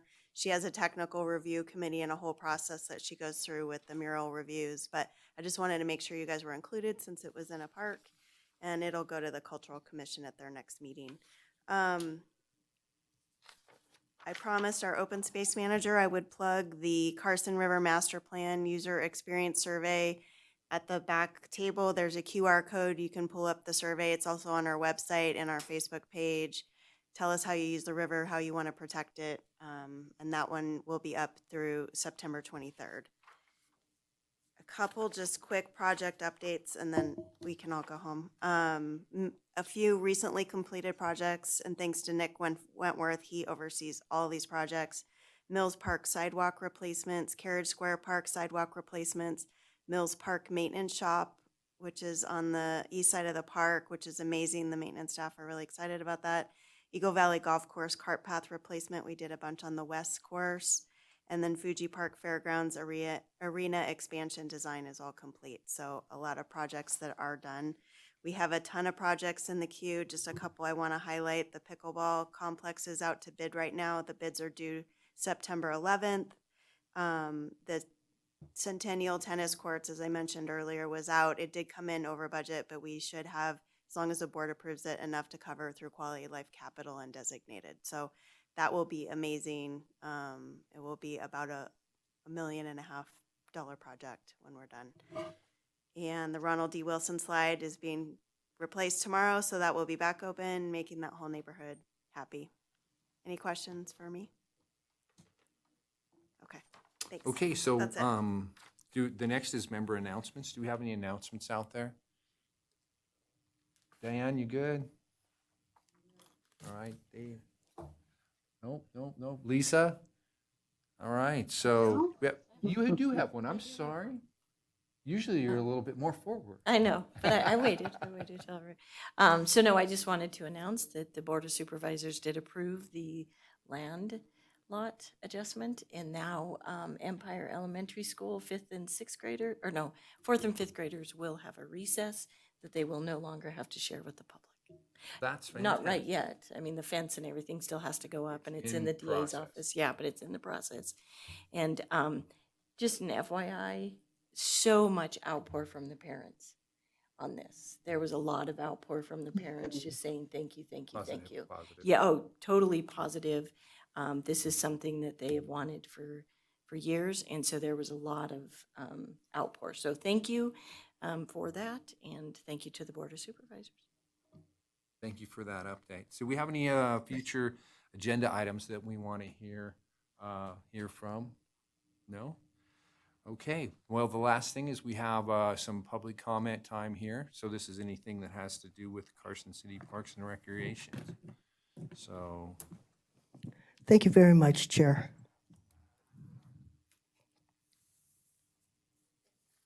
Okay, could you please start my time again, please? Thank you. Denny French, Carson City, Nevada. I wanted to make sure I had eye contact before I started. I am not disappointed in you. I'm just concerned. Jennifer Budge, congratulations, you pulled it together so that it made it look like you had been working on it for years. While the district attorney office had suggested to me that hadn't been the case. I read over emails between Anthony Stevenson and the staff, and have had the public known that, hey, staff had to ask, could you give us a little insight? We have people that are not happy with this and they're concerned. Well, he said, yeah.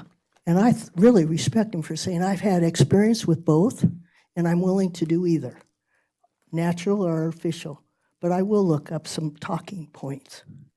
They obviously did more than talking points tonight. And while you may have had a week or two and you have a good friend that's been able to help you with your review, most of you haven't been able to do that. And I'm glad for your children having done well. I am probably a product of a product that was sold to women to keep miscarriages from happening. And it is innocent, but it was pulled immediately when they found right off the bat that it was cancer causing and specific types of cancers for women. And so they pulled the product, while still in some products, DCE or CET, whatever it is, tonight I'm so tired. But the main thing is, I also was born when asbestos and also spun glass for insulation. I just found out I have that in my lungs. And so to me, it's not a death penalty. I'm 73 years old, and I probably will do fine. But what I'm suggesting is that our view of this and our understanding could be, look at what we learned tonight, but it's all your vendors. And the people here have a significant, like if you were to say, hey, you have to say something about your background and say, I have to be put out of this because I have this influence. Well, everybody here tonight had influence as far as their part in achieving a servable opportunity. They're utilizing us just like the tailors did in the Emperor's New Clothes. We have a need. We want to save water. We want to save maintenance time. We want all these things, but we're not looking at the cost. And I'm really sorry that you didn't, instead of saying, yeah, we're promoting this, say, hey, we need more time. The community needs more time to understand what's going on. And if, in fact, the community has a chance to do this lookabout, I think the conclusion here tonight would have been different. And I'm very sorry that District Attorney and I will have a chance to talk afterwards. We're working on a revision to what I was told. Thank you very much. thank you for your time, Danny. Is there anybody else that would like to speak with public at the end of the meeting, public comment? All right, with that, I'm gonna move for adjournment. No, here we go. Thank you, everybody, for your time. I learned a lot. Thank you, and nice to see everyone. What?